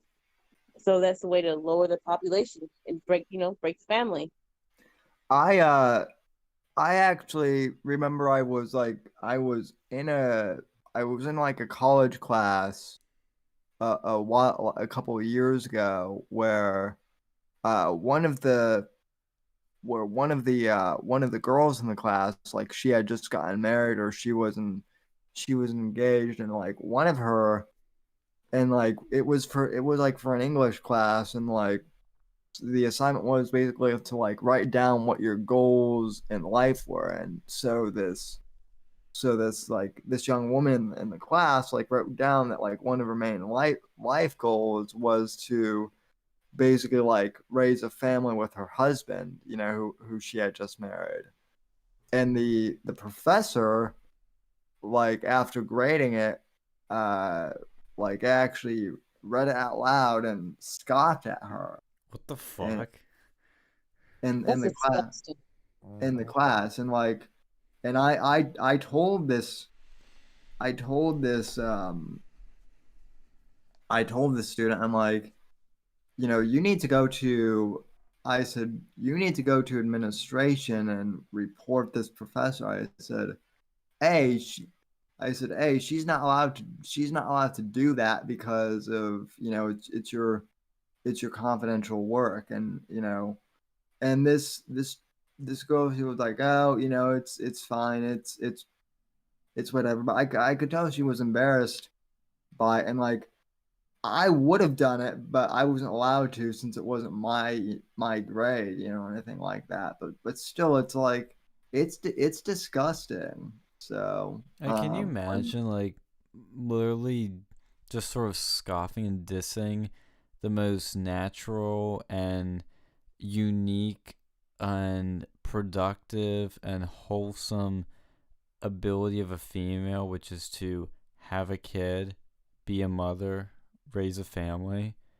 I Like, keep thinking of Ashley Judd when she fucking like when Donald Trump won the presidency, like there was like a whole bunch of women that like protested or I'm whatever, a and she was nasty woman.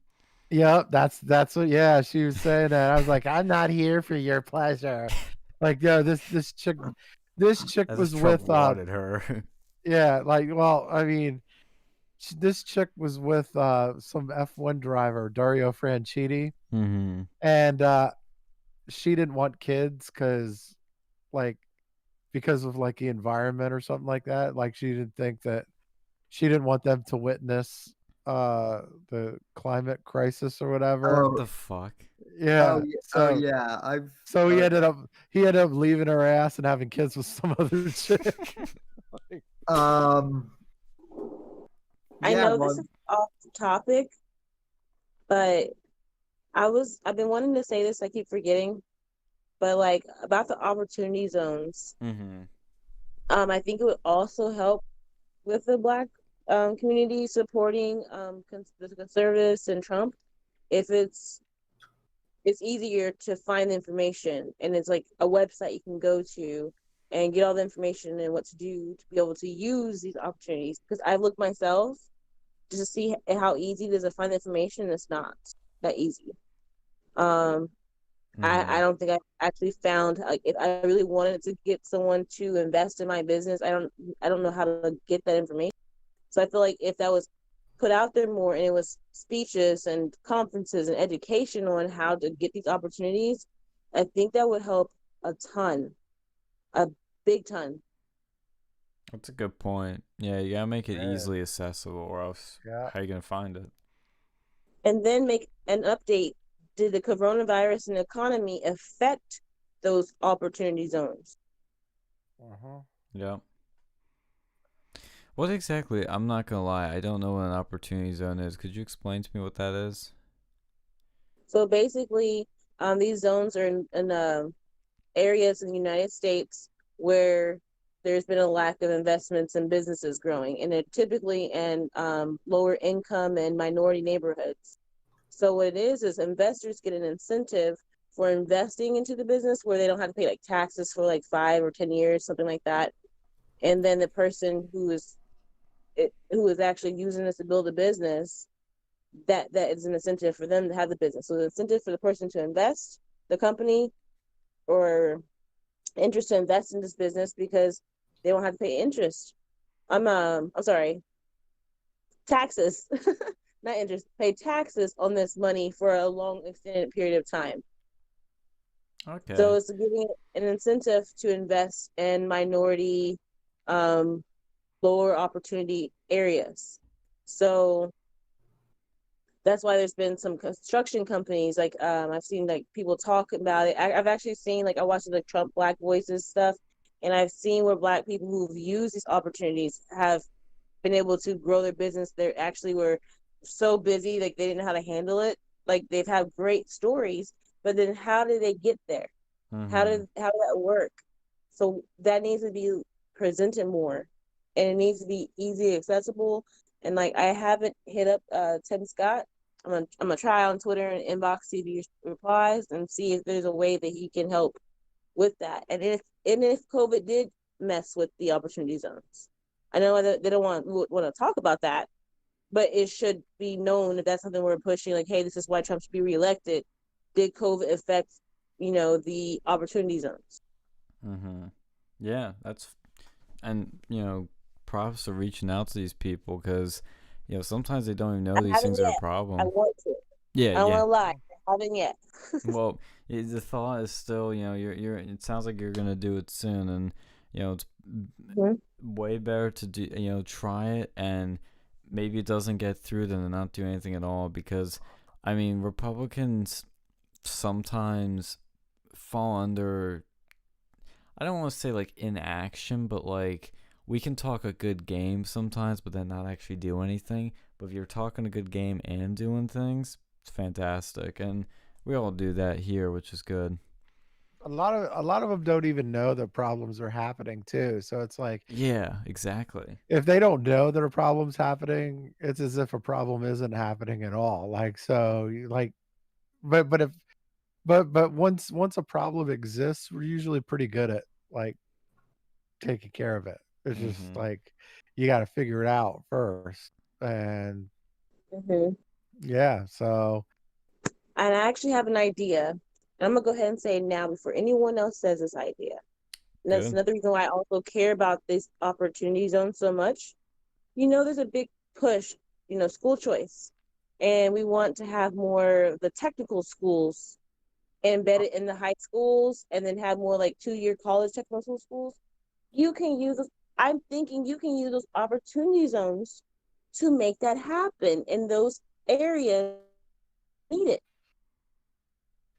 Well, I will say that I think in regards to technical schools that needs to be something that gets promoted, not just in the Black community, but like across the board, because like Yes. Yeah. like I don't know about you guys, but like there was like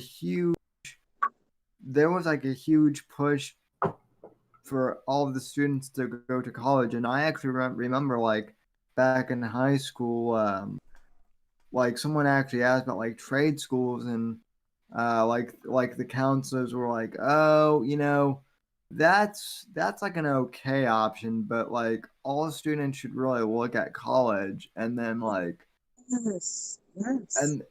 and then like some of some of the kids didn't go to college, and they wound up going to trade school, and they just graduated, and they're making like 100 grand already, so a year, so some of them, so And I don't want to get too personal because my family may not appreciate it, but my dad true. is actually was like one of the first, not in Texas, but one of the first schools that's been very successful in Texas, where they have that their own building, but it is the technical school, and it has like welding and robotics, all these cool things in there. And they actually compete nationwide, and it's been very successful. They have relationships with businesses, they have relationships with universities, Mm-hmm. and all this. And I'm like, this should be everywhere. And I was kind of jealous. I promise. I'm like, I wish this was available when I was in school. Yeah. I'm super jealous. And then these kids coming out of high school already can make like $18-20 an hour. And these companies know that they have practical skills because they've been trained correctly. But like my dad's school, they've won numerous awards, top awards in the nation and from Texas for these kind of schools. So like I really think that's a big deal, and I want to push it hard. And Yeah. I think the opportunity zones could pay for it. And I know it's a nationwide thing. It's not just the Black community Black thing, but I think it would help the Black vote. Out of curiosity, because I know in my neighbor, like where I was from, we had a tech school in our area. Are they not as common anymore? Well, I was in Indiana growing up, so maybe it wasn't that popular then. There was tech schools like for 2-year schools, but like they like hybrid into high school. I had never seen that until my dad.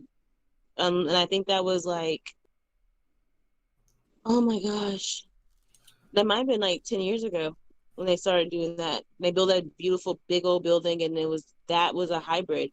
Mm-hmm. And that's interesting. So I know we had one of those, like, because I wanted to go there. My parents were like, oh no, don't go over here, it's for dummies, which I think was stupid advice from them. But like, and that's kind of my major problem with those schools is some of them have bad reputations, like, it's for people who can't go to college. And I think that's Yep. something that should be fought against, because like I have friends who went there, and some of them might not be the sharpest tool in the sheds, but other ones are perfectly fine people. And like my one friend, he went for a diesel mechanic, and he's making, pretty much what I was making, and he had no college debt, and he's been working since he graduated high school. Yeah, they want to hire people who can actually do the job, not just have piece of paper. Yeah. Yeah, because I mean, honestly, it's something Elon Musk talks about. We're going to have to close out here in a few minutes, but one last thing I want to say is Elon Musk talks about how skills should be treated with more importance rather than, your university, or if you have a diploma, or what you do or don't have, where, and that's why I think really a lot, like I've noticed this very quickly with college. Like, yeah, you gotta do it to play the game and get that name on your fucking resume, but I would have learned way more if I spent 4 years in the real world. You know, if I spent maybe a year in college, a year doing an internship, and then a year doing a real job and getting into it, I would know so much more than about the actual industry than what I know now. I really know nothing about it. I know more about other things because I've gotten really involved with like politics. I know way more about how to do a radio show because I've done one. I know way more how to put on events because I've done them. I know way more about campaigns because I've done them. And advertising, my major, I know a lot because I don't know. Gotta be careful what I say there. I don't know a lot about the actual industry. I do know a thing or two about marketing because I've done it for other things. Because I actually had to go out and do it myself. But actual traditional advertising in an agency, in the industry, I know nothing about it. I haven't been put into it yet. I've just been in a classroom that tells me what it should be like. But we all know that's not what it's like. Right. I know we've talked about that before over here too, but like that's my biggest problem with college. They only really show you the theoretical. There's very little practical skills you actually get there, and I think a way to solve that would be to go and have 2 year schools maybe instead, and then like you have 2 year schools maybe like after your first year you have a year-long internship, and then your next year in class, and then you have a year-long internship. So it could be 4 years, but in those 4 years you're getting actual like co-op experience. Mm-hmm. Or bringing back apprenticeships. I don't know why apprenticeships went away to begin with, because I think that's a very good way of teaching people valuable skills. Mm-hmm. Yeah, exactly. And Trump's trying to bring that back. I remember he was pushing for apprenticeships, and I don't know. I forget if he's done something exactly. He's done a lot, so I kind of forget. But yeah, I mean, it's You totally know what I found funny about that too is like Trump actually got like flack from that for the media too. It was like, oh, they tried to spin it as, oh, Trump's saying that he wants all your kids to go to trade school while his kids want to the Wharton School of Business or whatever. And it's like the Wharton School of Business is not exactly the same as like a college or a university, and it's tough to get into. Yep. B, you're making it seem like he was dismissing it, which wasn't the case at all. He was praising technical colleges as like an opportunity for students. Mm-hmm. Yeah, he's just trying to expand choice, freedom, and take advantage of other things we have competition. Like again, college isn't for everyone, but neither are trade schools. It's different strokes for different folks. College works for a lot of things. Trade schools work for a lot of things. It's more about efficiency. Like if you want to be a mechanic, don't go to college. If you want to do plumbing, don't go to college. I mean, it's just, unfortunately, college can be a sort of barrier to entry for a lot of things that you want to get into, like medical, engineering, law. You gotta go to college. I mean, even advertising. Something you shouldn't need to go to college for. I haven't found a single ad job offering that says no college experience or college degree required. They all ask for it. Yeah, same with like technical writing or whatever. So and like even with social media. So yeah. So since we're hitting 2:30, we're gonna close her out tonight. So everybody's got anything they want to say? Any last words? Say it now. Plug your social media selflessly, and we'll close it out for tonight. I have something to say. I want to close it out. Sure. I want to make sure everyone remembers that Epstein didn't kill himself, and Harvey Weinstein did not have COVID-19. There we go. And where do we follow you on Twitter at? The Don. Oh wait, the _Don04. Gotcha. Sam, you want to say something? Hold on, I'm following you right now.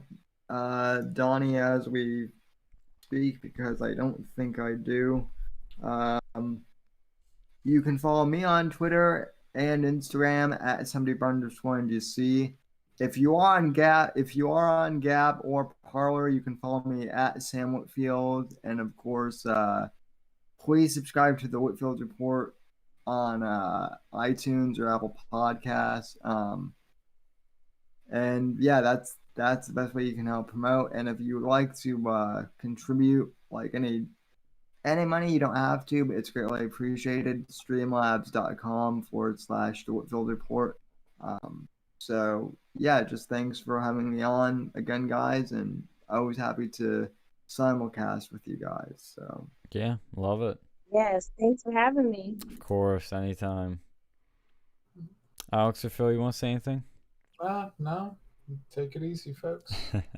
Yeah. Thank you everybody for tuning in to another Versa show here. This was Versa special. Like, subscribe, share, do all that good stuff. Follow us on Twitter at Versa News Media and Facebook, and we'll keep you up to date on everything we're doing, any new streams as the chaos continues and the American cities burn across the nation. Hopefully there's a light at the end of this tunnel, and hopefully things get better. They always do, but it's only a matter of time. But we'll stick with it through all of that. Thank everybody for tuning in, and as always, wash your bloody hands. All right, we are off air.